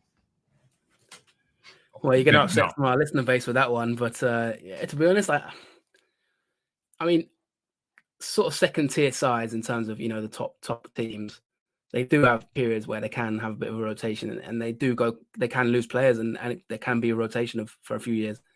this isn't a vintage Kalmar like the Rydström team that we talked about pretty much every week a few years ago, didn't we? I don't think they've got any incredible players as well to tune in and watch. Some good players, but nothing like where you're out of your seat. I mean, I forgot to mention Samuel Brolin actually is a good signing in goal. He's come in from AIK, and I think, he was at Mjällby as well and Horsens, and I think he is a solid goalkeeper. So all in all, they're quite solid. But I do agree with you, they're not, incredible. I think Trensko is a reason to be optimistic. I think he's a good player. Gojani is a good player if he can stay fit. I like Magashi, as I've said. Scrab gets goals. He's a decent sort of player. Reasons to be optimistic. I think the manager's okay, but they haven't won the league since Kalmar. Don't forget they won the league in 2008. In terms of that all-time league table that I talked about, they are sort of in 13th. 30. This is their 37th season in Allsvenskan. Picked up over 1,300 points. So, they are a bit of a storied club, but yeah, if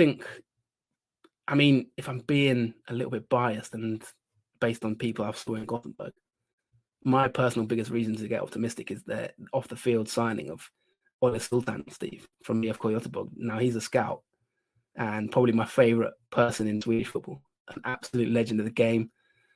I will maybe get him on the pod. I hadn't seen him for 6-7 years, and I bumped into him and we had a chat in Gothenburg, and he's now the scout at Kalmar. He's their main scout.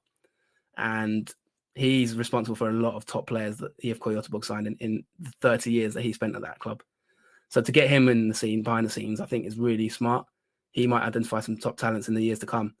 But for now, I think it's just going to be a year where they'll have some good games. They'll have some games where they upset some big boys. They'll be solid. Friedrich has gone as well in goal, which is a bit of a blow, in terms of the style. They're definitely evolving their style. But I just think they're going to be about mid-table this season, in my opinion. Now, I've been getting a little bit concerned, Jonathan, about a certain team who, there's a scarf behind me, which you actually got me from Sweden. IFK Göteborg. I was starting to worry that you might even have them in a relegation battle. Maybe you do. But this is now the time where we are going to talk about IFK. Now, 10th position is your prediction for them. They started the season with 2 defeats.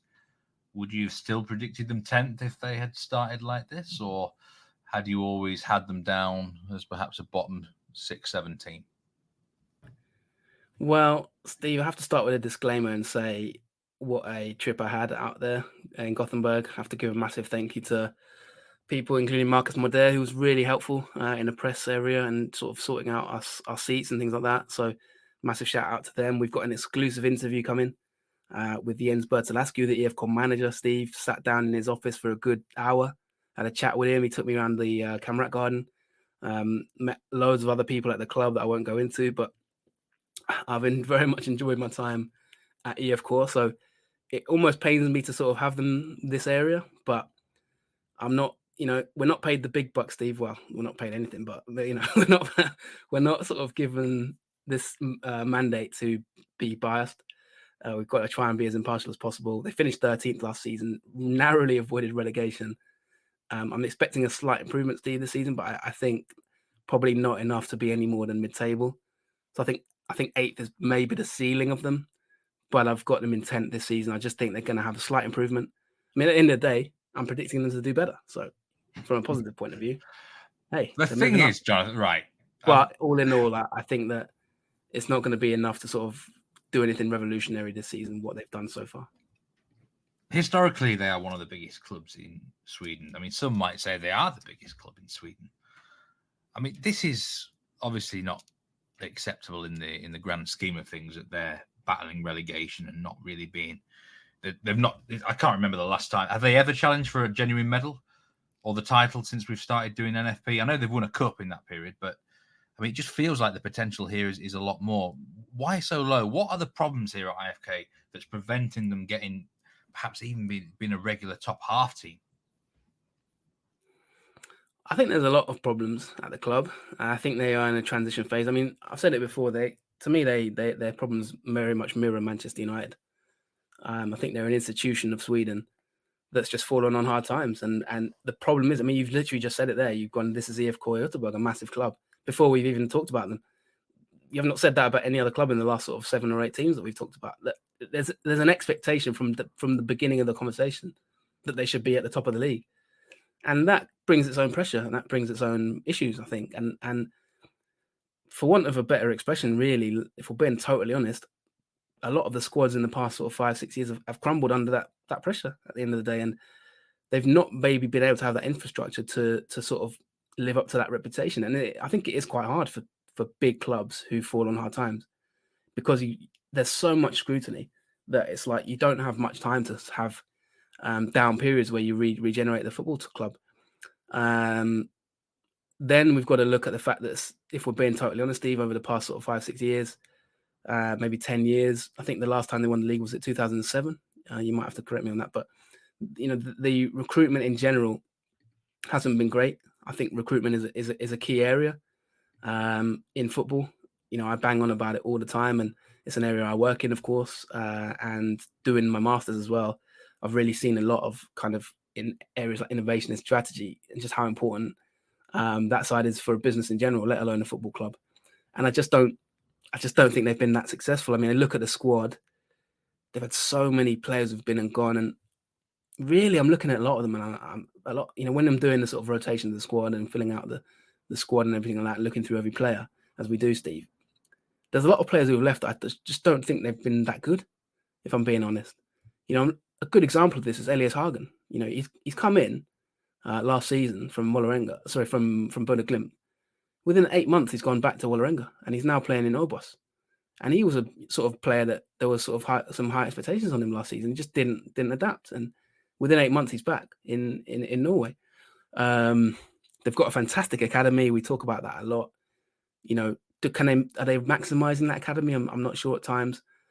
So yeah, listen, we've talked about them a lot. IFK Göteborg and the problems they've had.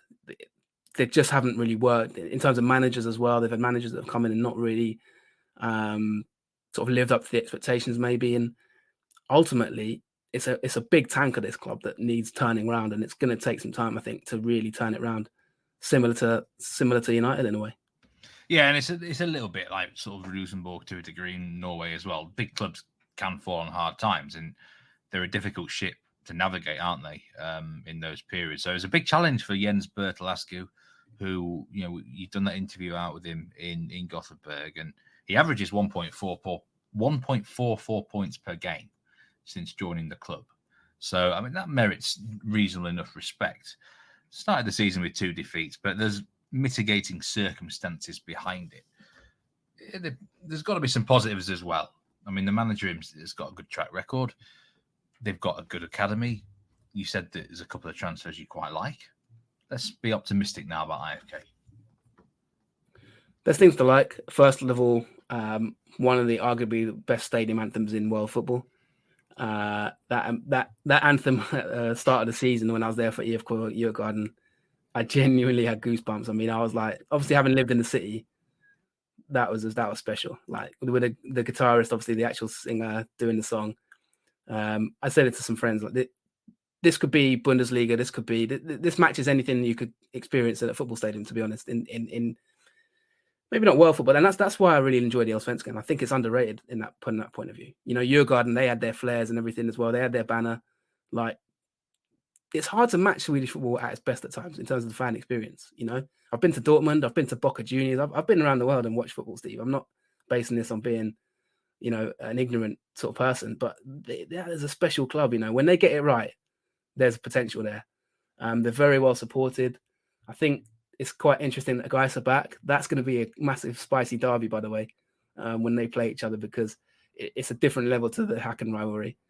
In terms of reasons to be optimistic, so that's an area to be optimistic. They're still a massively supported club. They've still got that power behind them. They've got a young goalkeeper I like called Bisasari. I think he's an 18-year-old who's got potential. He was at Brommapojkarna, and he's got Romanian descent, I believe.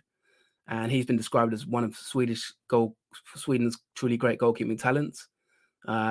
He made his debut against Diff, and he looked okay, to be fair. Unfortunately, Pontus Darbo's done his ACL, I believe. So he's out for long term. Funnily enough, I was actually sitting next to Adam Ingi Benediktsson. I didn't realise it at the time, but I was sitting next to him in the stadium during the Diff game. In defence, I think they've lost Bangsbo. Obviously, he's been sold to Al Jazeera in UAE, which is an interesting one because he was linked to Bayer Leverkusen and even Liverpool at one point, the academy talent. But he's gone. They've brought in Matthias Johansson on a short-term contract. He's got 8 caps for Sweden. The likes of Oscar Wendt are getting on a bit now, 38, Salomonsson 34. So from that point of view, defence is a bit of worry. Gustav Svensson is reliable, but he's 37. In midfield, Steve, they've got reasons to be optimistic, in my opinion. The signings have been okay. I think Malik Jr. Yalkoué, we're talking about my 10 to watches. Keep an eye out for that because without any spoiler alerts, he's a hot candidate to be in that. In fact, he was discovered by the man I've just mentioned at Kalmar, Ole Sultan, who described him as the best scouting report he's ever written on a player. That tells you a little bit about him. He was really good against Diff, I thought, for a debut.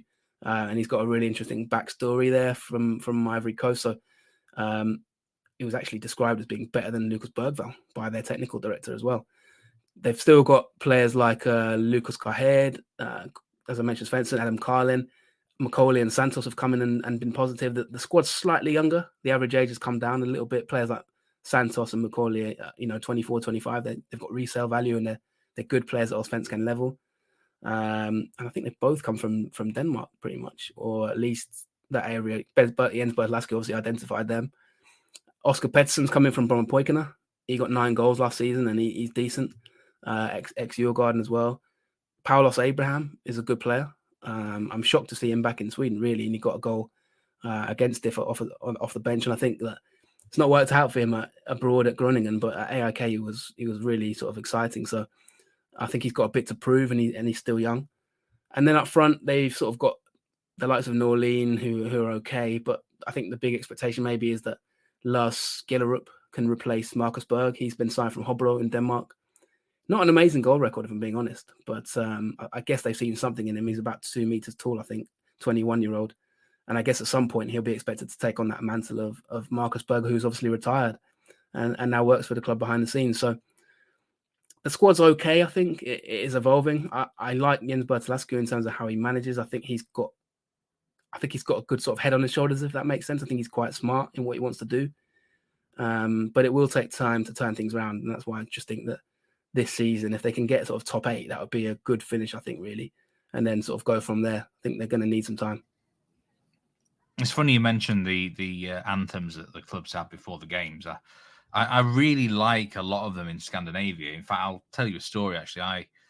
I actually have, I think I still have it, a Spotify playlist of Scandinavian clubs' pre-game songs or goal songs. I don't really like goal music overall, but I think there's some cracking goal music. And I was going to a cricket game last year with a friend who was driving me, and I was going to put him on this dance track playlist that I've got, but I accidentally played this one by mistake. And a song came on. It was Gif Sundsvall's goal song that came on. And my mate was like, actually, it's quite a catchy song, this, isn't it? Where have you got this from? I mean, you kept this quiet. Yeah, this is kind of like breaking news, isn't it? Yeah, I've there's some cracking ones. I mean, all over the place. Norway, Sweden. I'm sure Finland's got some good ones as well. You've got to share this. I mean, you can't let the listeners hear that and not share it. That link has to be shared. I'll tweak it a bit now, and I will get it out shared. Yeah, there might be a demand for it. I don't know. So yeah, look, IFK Gothenburg, 10th place prediction. Let's see. I mean, media have got them 9th there. It doesn't seem like expectations are too high.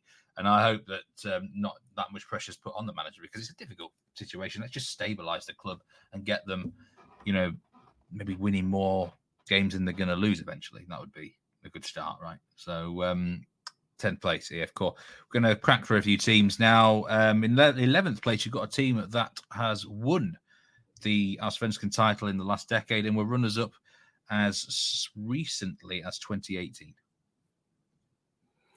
Yeah, of course. I've gone for a team that I did famously predict to win the league once on this podcast, and it backfired on me. And I learned my lesson pretty quickly about that. It is Norrköping. Last season, they finished in, obviously, 9th place. And I think that they are going to have a little bit of a dip. Not massively enthused by them, I've got to be honest. A lot of squad turnover. I think they've lost some quality. I think they've got some decent players, Steve, but nothing special. New manager as well, who's been around the block a little bit, of course. But I quite like the old manager, actually. he always reminded me of like a Tony Pulis type or a Neil Warnock. So I'm a bit sad to see him go. I don't know the full story behind that, but he's left. And I just think they'll be mid-table. Yeah, we've got Andreas Alm is in charge, and I've got to be honest, I've watched both of the first 2 games, Norrköping, and I have been alarmed by their defence. It looks catastrophic. I know they've played Malmö and Mjällby, which is not a piece of cake, but they look defensively horrendous. That is already an area I've got a massive concern about. You've got them down, in 11th place there. Is there a chance they could genuinely get sucked into a relegation battle then? Possibly. I think Alm, to his credit, he's been at Häcken, he's been at IFK, he's an experienced coach. He's been away in Denmark as well. He's won the Swedish Cup with BK Häcken. He's known for giving young players a chance, so I think there might be some regeneration of the team. The likes of sort of Tim Prick has come in. He's ex-Malmö. He was signed from Aalborg. He's got an okay record in Austria and Denmark. They've still got Niemann up front. Carl Bjork, maybe you'll be a bit more expected of him. You look at they've lost some players in midfield, but they've brought in a lot of Icelandic sort of, and Isaac Andrew Sigurgesson, friend of the pod, Joe Gould. He actually texted me about this player when he signed for Norrköping and said, keep an eye on him. So I know they have their Icelandic podcast, so shout out to them. But I think, he's someone at 20 years old, maybe one to watch in the future. Ismet Lushaku, of course, has come in from Varberg Boys, 6 assists in 60 games roughly in Allsvenskan. Kevin Hug Janssen has come in. He's played in South Korea, Bulgaria. But yeah, I agree. I mean, Traustason is probably their best player. But he does have sometimes injury problems. They've got a young player called Ture Sandberg, who I think is an interesting one, Swedish under-19 international. They've got a few other sort of young talents who might emerge. Al might want to throw them in, and he's known for that at times. But I just worry about them defensively. I think they've lost a lot of good defenders over the years. The latest one being Marco Lund, who got a move to Hungary on a free transfer. He was first choice centre back last season, and I think he's quite a good player, and he's gone at centre back. So they put in Max Watson, who's been at Mjällby. He's played for sort of the team there, and he was at Maribor. He could be okay, but they've brought in another lad called Amadeus Sogard. He was captain of BP in 2023, played 28 games. Joseph Ceesay's come in as well. He's sort of he's on loan. He was at Legia Gdansk and he's been at Malmö. Baggerson, I think, is actually quite a good player, to be fair, at left back, but he's still quite young. Daniel Eid is okay as well. So I think defensively they're not too bad, but like you say, that I think it's more about the blend of the team. I just think that they're, I quite liked Glenn Ridderson, as I just mentioned there. I quite like what he's done. He's won the league also in Denmark, and I just feel like if you look at Norrköping's squad over the years, they've lost so much talent in terms of, you look at Arne Sigurdsson, you look at Abdul Razak when he left, you look at sort of, even going back to sort of Haksabanovic and Bergman Johansson, they've had a lot of good players that have just left over the last 2-3 years. And I think, even Adik Benro, remember the year when he was so good? I think it takes a toll at a certain point, and I just feel they're a squad that's it's a bit like Kalmar. They're just slightly on the wane in terms of the squad. Obviously, IFK Göteborg took their chief scout, Stig Torbjörnsson, who, funnily enough, I met him at the weekend. He's an interesting character when I was in Sweden. But yeah, I just feel like there are, Hammershøi Mastrati is a good player. There's a few other good players at the club, but I just think all round, Steve, when I look at, say, when I told you about how I looking at the squad and in terms of what have they got something in defence or attack. When I look at Mjällby, they've got something in defence. When I look at Sirius, they've got something in attack. When I look at, teams like AIK maybe or Häcken, when I look at Norrköping, I don't see anything in defence massively. I don't see anything in attack massively. They've started poorly. I just think it's going to be lower than 9th. Yeah, it's interesting. Whenever, if ever I'm looking at a league that I know nothing about whatsoever, the first thing I do, I look at the odds from the bookies for matches. And secondly, if you've got a fantasy league, then I look at what price the players are. And like, for example, in Allsvenskan fantasy, Norrköping players in the past, you always have someone up near the 10 million mark. All you've got is Christopher Nyman at 8.5 million and Traustason at 7.5. They haven't got much else. This weekend, they are, I think, 2.15 to beat GAIS at home in terms of odds, which would suggest that they're not much better than GAIS, according to the bookies. So, yeah, I think you might be right. Could be maybe a struggling campaign for Norrköping. You've got them in 11th place.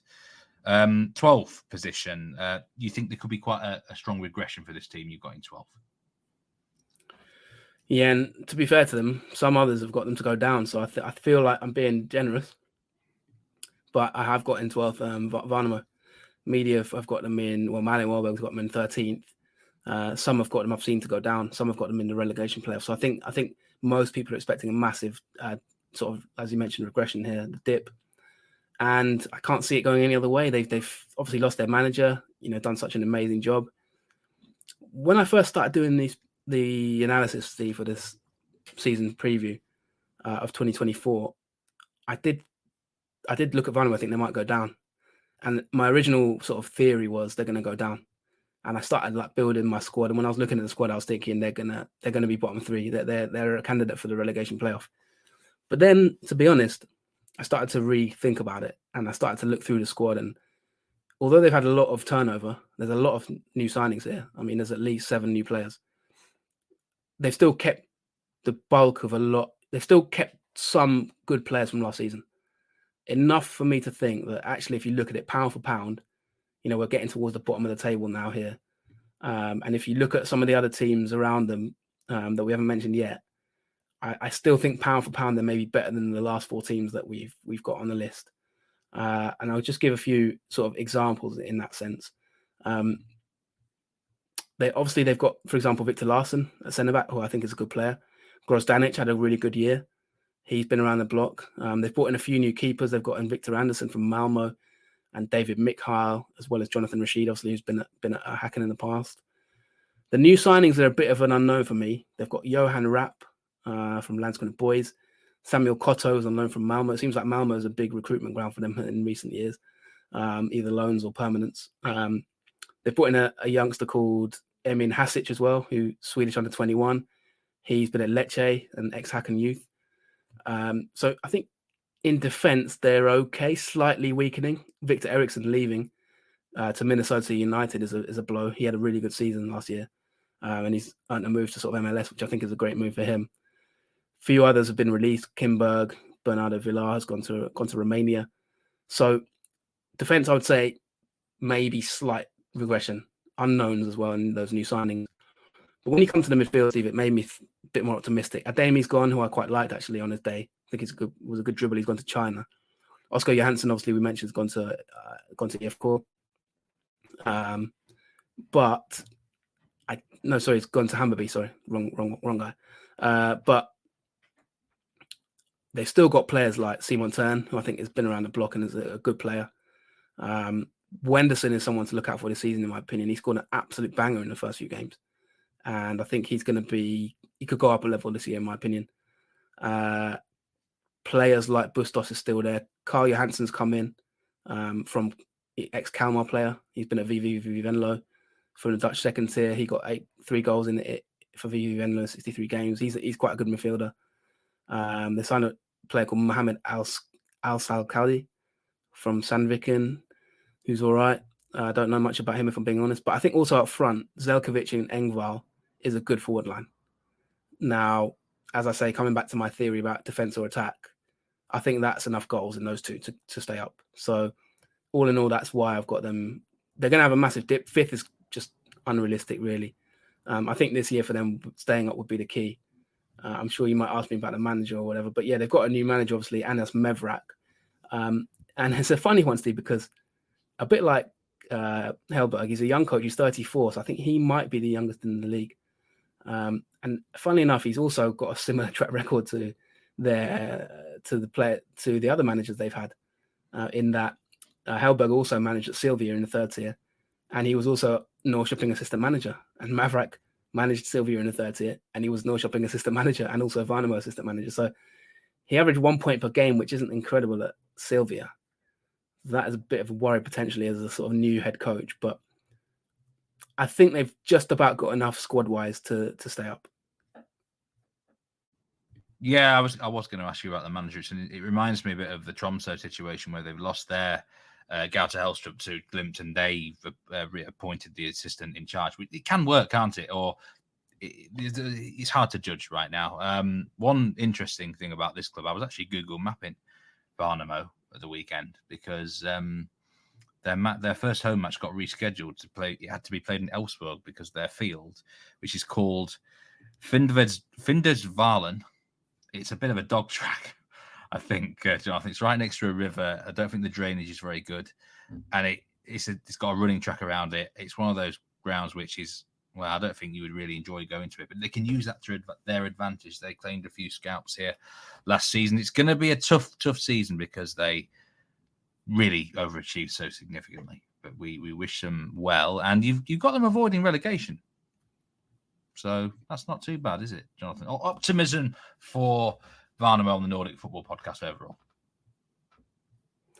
Yeah, I think the pitch is a great point because they had to relocate. They had to relocate their first game, home game against GAIS, and that didn't help them. They had to play at Elfsborg, and I think that is going to be a major potential issue. Then there's a lot of talk about that in the moment, so you're right to point that out. But yeah, I think they'll stay up.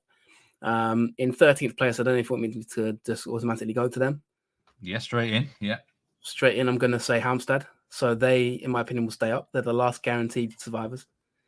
Another one where I thought about it and I thought maybe they could get sucked into it, but I just think they've got a bit of a track record about them. I think they will. I think they could potentially struggle this season, actually, if I'm being honest. Last season, 12th. And the media's sort of got them. Some have got them to go down. Some have got them to do better. There's a bit of a mixed bunch. But I think the defense is still fairly solid, but I think they massively lack creativity with Alstrand's departure. And I do think they're going to struggle this year. And they could potentially get sucked into that relegation fight. Halmstad are a team, I always say it, you're never far away from an under 2.5 goals game with Halmstad. It's just the way they operate. They'll get a goal and they're like a dog with a bone. They just try and hang on to the 1-0. You know what I mean? It's like you give them something. Don't give this side any encouragement in that way because they are a devil to break down. And I think I criticised them, didn't I, the last time they were in Allsvenskan, the year they got relegated. And they actually proved me wrong last year. I said they'd go down, didn't I, with that same style again. But they actually managed to convert a few more chances last season. But you're concerned that the goals might dry up this time around overall. Yeah, I mean, they don't score many in the first place. They only averaged one per game last season, as you mentioned, very much an unders team. They've scored 30 goals in 30 games, conceded 44, which is actually a bit uncharacteristic because they tend to have quite a good defense. But for a smaller team, that's still pretty good when you look at, last season, Degerfors conceded 62 and Varberg conceded 67. So, even Brommapojkarna, who we haven't talked about yet, conceded 53. So from that point of view, they've got an okay defensive record. But yeah, I just think they lack creativity. The manager's a wily old fox. He's been around the block and they've still got players like Andreas Johansson. I don't know how he's doing it at 42 years old. Still there playing. Joseph Baffo, the likes of new signing Vinicius Nogueira, who's come in and, he's a player that did quite well at Varberg Boys and, he impressed Magnus Hagland and there's a thought that he could fit in quite well. Marcus Olsson, I thought he had a really good season last year. He's still there. Philofosu Aye is a bit older, but they've got a sort of wily backline, in my opinion. A team that, they showed it in that game against IFK that they won at the weekend. They've just got an ability to get clean sheets when you need them. Tim Ronning and Tim Allenson and 2 new goalkeeping signings. Interestingly enough, I was surprised to see that Malcolm Nielsen Seikvist, who, don't forget, you remember that famous incident last season, Steve, when he got subbed off after 20 minutes roughly, and he quit football for part of the season on mental health grounds. He's actually gone to Djurgården on a 4-year deal, which is an incredible move for him. So it's good to see him sort of back maybe mentally. And he's given a really interesting interview about that, which I won't go into it, but he talked about anxiety he faced around his family issues. But it's great to see him recover. He's obviously moved on to pastures new. But Ronning has played 103 games for Elfsborg. And I was quite surprised to see him go to Halmstad because I think he's quite a good keeper, actually. Erlandsson as well. He used to be at Nottingham Forest and Salford City. And he's coming in and he'll compete. He actually started the first game. So don't know if that's going to be a rotation thing, but he's come in as well.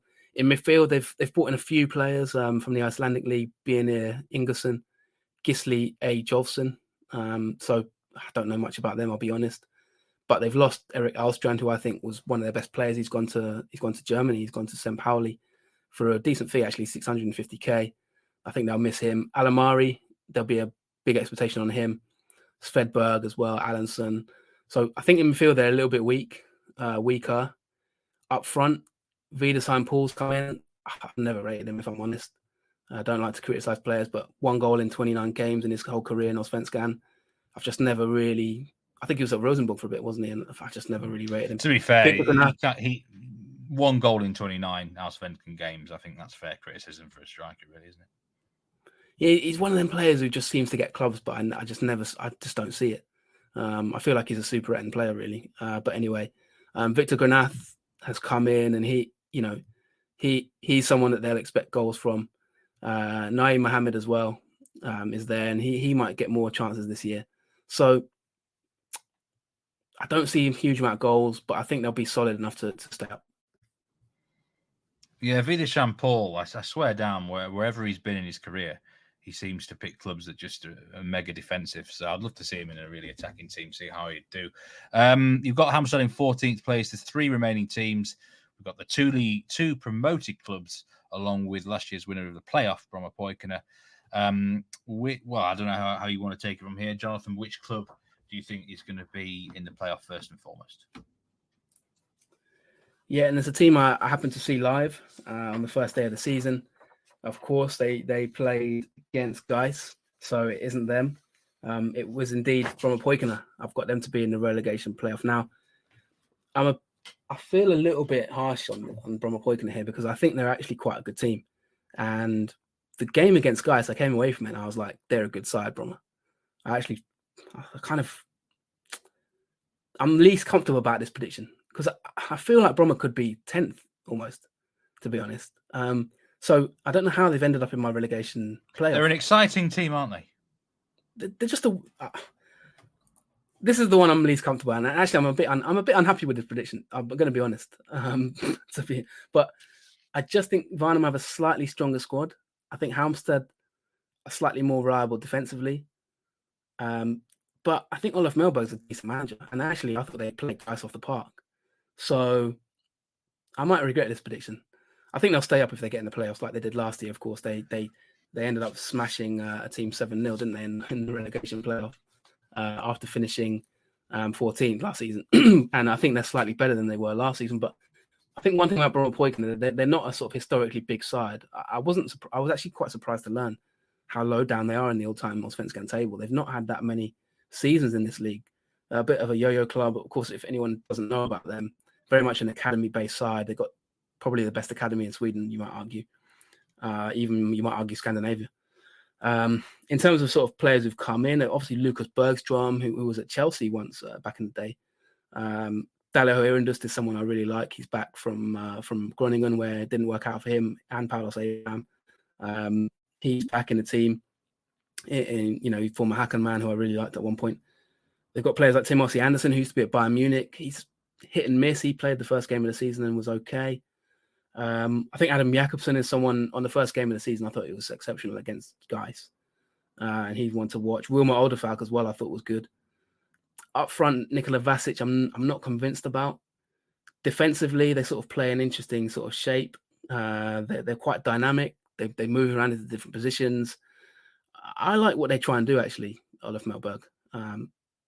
So I'm a bit uncomfortable about it. I feel like this could go one or two ways, Steve. I know that, you've got to make your predictions, but I almost feel that they could actually finish above teams like Norrköping, Värnamo and Halmstad. So I could see them in like 11th place, to be honest. But it's just that when I look at all round the squad, I think they've got a bit of a history of struggling. So I could see them putting together, for example, 4 wins on the bounce or something, and then losing 5 on the bounce, if you know what I mean.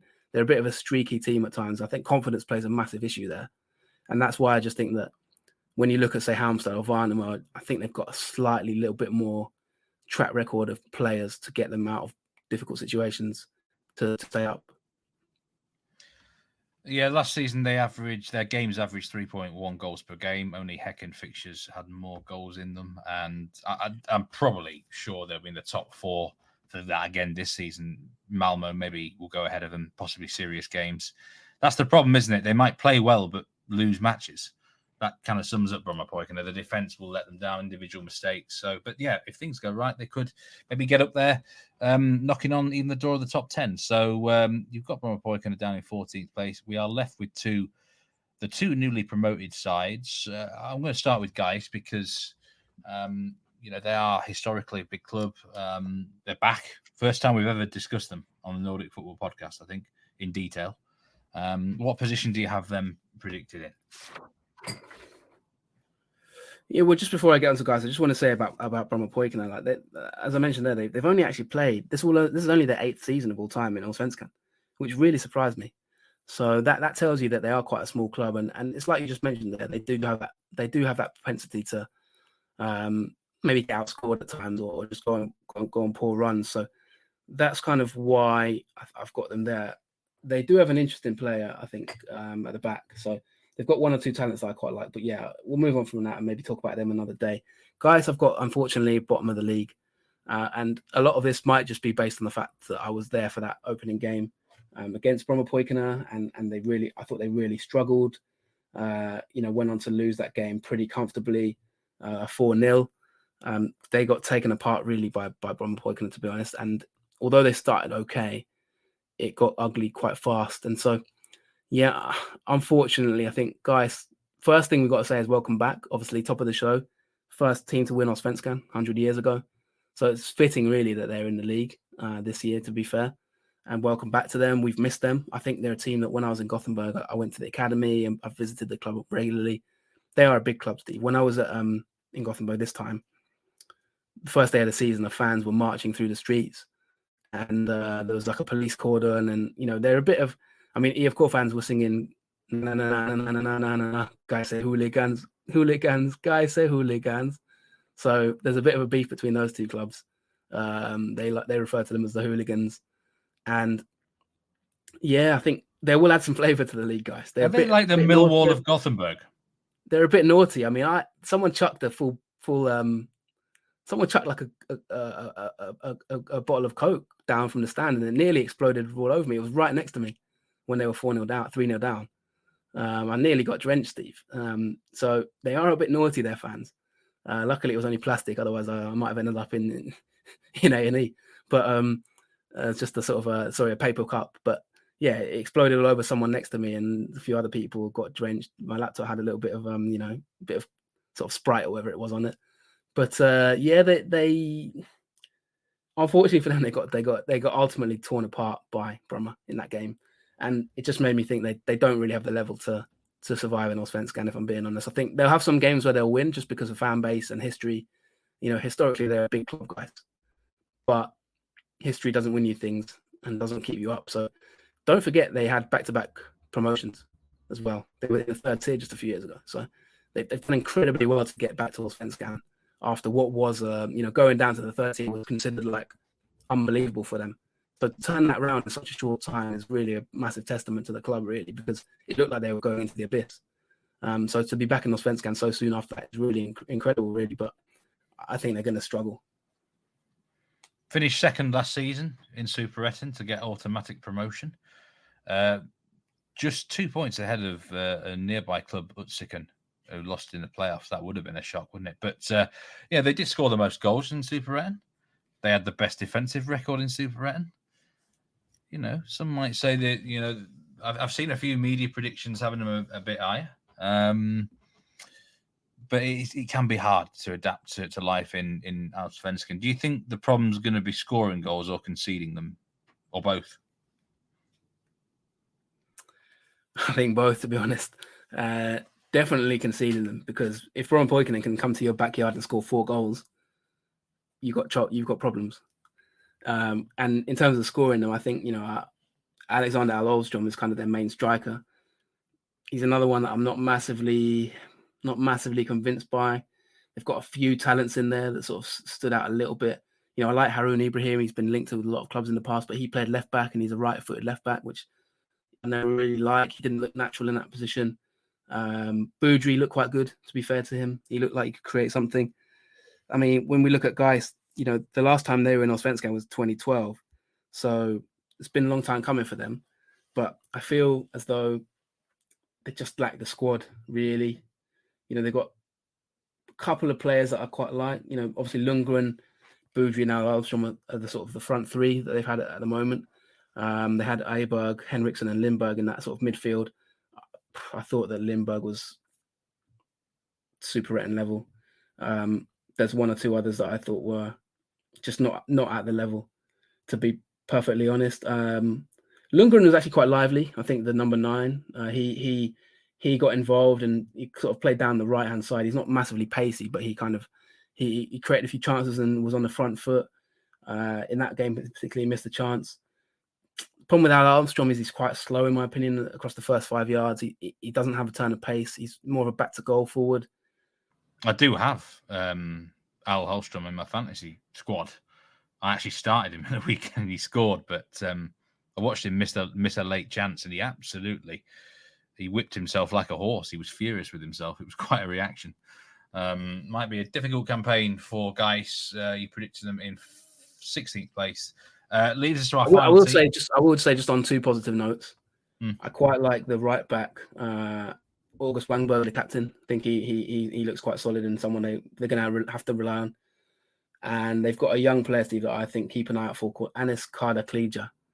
Now, I'm not sure if he'll be in my 10 to watch, but I thought he was really good on the day. And I wasn't surprised to see that he caught my eye on my scout notes in the game. A sort of a comfortable in possession sort of centre-back who made some positive runs forward. And I noticed after the match when I did a bit of research into him, he's someone that is sort of fairly highly rated. And that matched what I saw with the eyes. So 2 reasons in defence there that they might be able to sort of do quite well. But I just think all round they're quite a weak squad. They'll need some players in the summer maybe to come in. So Västerås then, 15th place, you're predicting them. Again, a new team for us to talk about here on the Nordic Football Podcast. Where the hell have these guys come from? Well, they're a team that I think, although they've got them second bottom, I think they might stay up. Now, they could be a candidate to sort of, I think they'll compete. They've got some decent players. They are a club that, they've been okay. They've been around the block at times. They're not too bad in the all-time table. But, of course, they've been out of the league for quite some time now. And they've kind of been in the 3rd tier. They've lingered around. This will be their 5th season in Allsvenskan, obviously, in history. They are a lower league club, really, in that sense. But, to be honest, I quite like the cut of their jib. So I think there's the potential for them to challenge. And in the early games, I mean, they were okay again in their recruitment. They've had a lot of turnover. And we'll see how it goes. But, yeah, I think from the early games, they haven't looked too bad. And there's always that one team that comes up that, competes. But I feel like over a 30-game season, it might be a struggle for them as the games tick on. Yeah, very strong home record last year, 1 defeat. Lack of goals could be a concern. Perhaps they've lost both their first 2 games 1-0. Give us a couple of players to watch out for in their squad this season who might be a pleasant surprise. They have been in the 3rd tier for quite a long time. They got promoted into the Superettan in 2019. But before that, they were in the sort of 3rd tier Division Nord for quite a long time. And I think one of the turning points for them, funnily enough, was they sold a famous player at Manchester United called Victor Lindelof. And he brought in some quite good money for them. They sold him to Benfica at the time. And then obviously he went on and, he was really highly rated at one point, wasn't he, Lindelof? And got his move from Benfica to United and has had a pretty good career at United, all things considered. And that almost kick-started their rise. They went back up to Superettan a couple of years later, got relegated, spent about 6-7 seasons in the 3rd tier again, and then got up to Superettan. So they're the kind of club that, they've not been in Allsvenskan since 1997, but they do have a bit of a track record in that sense. And they do create players sometimes to sell on. And Lindelof is an example of that. In terms of the squad itself, I would say defensively, you're going to be looking at, for example, Fredrik Nsabiyumva. He was considered one of their best players last season, the big centre-back. They've brought in Johan Brattberg as a goalkeeper. He's going to compete with Anton Fagerström. So they've got 2 okay keepers, I think, that can compete there. They've brought in a lot of new players, as I said. They've brought in at least sort of 9 to 10, I think 10 plus new players. Mikael Marquez has come in from Minnesota United on a season-long loan. Isaac Jonsson's come in. They play a 3-4-3 shape, generally, Steve, So they've got 3 centre-backs that will probably be Instab, Biyumva, Douglas and Magnuson. They were ever present pretty much in the promotion season. Then they've got Isak Jonsson, who's coming from Trelleborg, and he was at the Faroe Islands as well. Sorry, he's coming from the Faroe Islands, but he used to be at Trelleborg. William Kastrup, he's been signed from Randers on loan. They've got a youngster from Norby they put in. They've got Max Larsson as a left wing back. He was a first choice in that season as well. So they've got a lot of options in defence. In midfield, they've put in almost an entirely new midfield. Matteo Alinvi, someone you might know, Steve. He's played for Dijon and Nîmes. I don't know if you've come across him in your time. International Benin, 16 caps. Yeah, I've come across him. I've seen a few people suggest that they should add him to fantasy, actually. They're an interest. They're really. I've actually watched both their games in the entirety. I actually was betting on AIK in the first game. I didn't do any homework on Västerås. I'll be honest.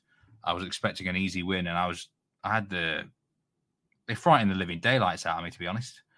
I thought they should have won the game. I actually think they've outplayed IFK and Elfsborg in both the first two games. They look really well coached. The manager is someone I actually want to do something with. I'd love to get him on the show, or you do him. Kalle Carlson. I think he looks a really interesting bloke. I think he used to work in the journalism industry. So he's got an interesting history. They've got a player that's moving to Djurgården in the summer, Patrick Alsund. I think he looks really good. And they will definitely survive if they start converting their chances. The problem is who is going to score the goals. They just look like deers in headlights on the final finish. Can they get someone to get them the goals, Jonathan? I think that's the big question here. Yeah, and that's the issue. I mean, you mentioned Aslund, he's a good player, but I think he's already got a transfer to Djurgården arranged. Yeah, mid in the summer, yeah. Yeah, he is one of the main players, as you say, in that midfield area. Alinvi, I think he could be a bit of a standout. He's in terms of his CV, he's definitely one of the main players from that point of view. Simon Geffert as well isn't too bad. They've put in a lot of new players like Samuel Asoma, Marcus Linde, a few others like that are kind of unknowns, really. A lot of them, they seem to have recruited from a lot of the French lower tier teams. A lot of their players have got track records in France. Ali Koulibaly, he's been in Spain's lower tiers, but he's got a French descent. He used to be at Bournemouth, actually, under 21. But it is up front where you've got Jabir Abdi Hakim Ali, who got a lot of goals last season, 14 goals. But sorry, it's a case of they've got Ibrahim Diabate as well, who got 3 goals. And apart from that, you're kind of scratching really. Henry Afire and Julius Johansson and new players. But yeah, I think I would agree with you, really. I think they're going to have, we will talk about their manager in due course, because I think that's an interesting story. But I think they're going to have some games where they play well, like that AIK game. But I feel like these sort of teams tend to start well, but as the season goes on, it can just get a little bit better. Things can just get a bit too much for them. I think they're going to need maybe in the summer like a big striker to come in and get goals and get them out of that relegation battle, because otherwise I think it could be a tough year for them. I think they're going to be one of them sides that look nice and play nice, but don't always get the results. They lack Allsvenskan experience. But I wish them well. I'm with you. I like the cut of their jibe. There's something about this team that I've got a good feeling about. It's a decent stadium, by the way, about 9,000. And I think they'll make a big noise here, actually. They're a team I'm following with interest, Jonathan. Let's just say that. But that does round off the Allsvenskan season preview. You've got I'll go through the predicted table from yourself. You've got GAIS in 16th, Västerås in 15th, Brommapojkarna 14th, Halmstad 13th, Värnamo in 12th, Norrköping in 11th, IFK Göteborg in 10th, and Kalmar in 9th. We move to Jonathan's predicted top half of the table now. Sirius in 8th place, in 7th position, IFK, and in 6th place, Mjällby. It's an interesting prediction from Jonathan's there. And Hammarby in 5th. BK Häcken in 4th place. Elfsborg, last year's runners-up, in 3rd. Djurgården you have it in 2nd place. And Malmö, top of the tree. Well, thank you very much, Jonathan, for your brilliant insight into Allsvenskan. As always, we got there in the end, a little bit later than normal. But that is your season preview for 2024.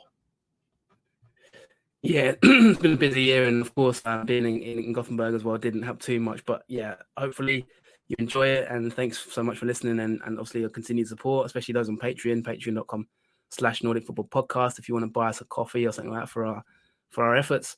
I just want to wrap up, Steve, by talking a little bit about the the reasons for obviously GAIS and Västerås going down. Just one final point on that. When you look at the gap between Allsvenskan and Superettan, I do think there is quite a gap. And that's summed up to me, Steve, by the Allsvenskan playoff last season. I know we didn't talk about a huge amount, but when you look at someone like Utsikten having a good season in Superettan and then losing 7-0 on aggregate to BP, I think that just tells you that there is quite a gap between the two leagues. And that is why ultimately I've got both relegated promoted teams to go back down again. I just think that there is quite a gulf and it is quite hard in Allsvenskan these days. So yeah, that will be it. You can catch us. We're going to have weekly shows or regular shows again, recapping the season. So I'm quite glad we've got the season preview out of the way and we can kind of move on. And we've got 10 to watches coming as well. Don't forget. So we'll have content on Patreon as well to add. We've got the Jens Bertalascu interview as well for IFK fans. Don't forget that coming. So plenty of content to get through. I totally agree with your point there. I think in Norway, we've often had teams come up and we've had me predicting them top half. It's been a long time since I can remember a team coming up from Superettan that we've genuinely said, do you know what, they're going to be comfortable mid-table. Now, teams have done all right, like Värnamo, for example, did well. But it is hard, isn't it? And even Helsingborg, when they came up, they went straight back down again. The gulf is there, and it's a big, big challenge for GAIS and Västerås. But yeah, brilliant preview, mate, as always. And we look forward to some more content over the course of the season. Thank you very much, everyone. Do give us a like. Do subscribe to the YouTube channel if you've not already. Leave us a comment on the Spotify, Apple Podcasts. A review would be great as well. Any feedback is always appreciated. But we're wishing you a great season. If you're following Allsvenskan, take care, everyone. And you, my friend Jonathan, thank you again. Thank you, everyone. Goodbye.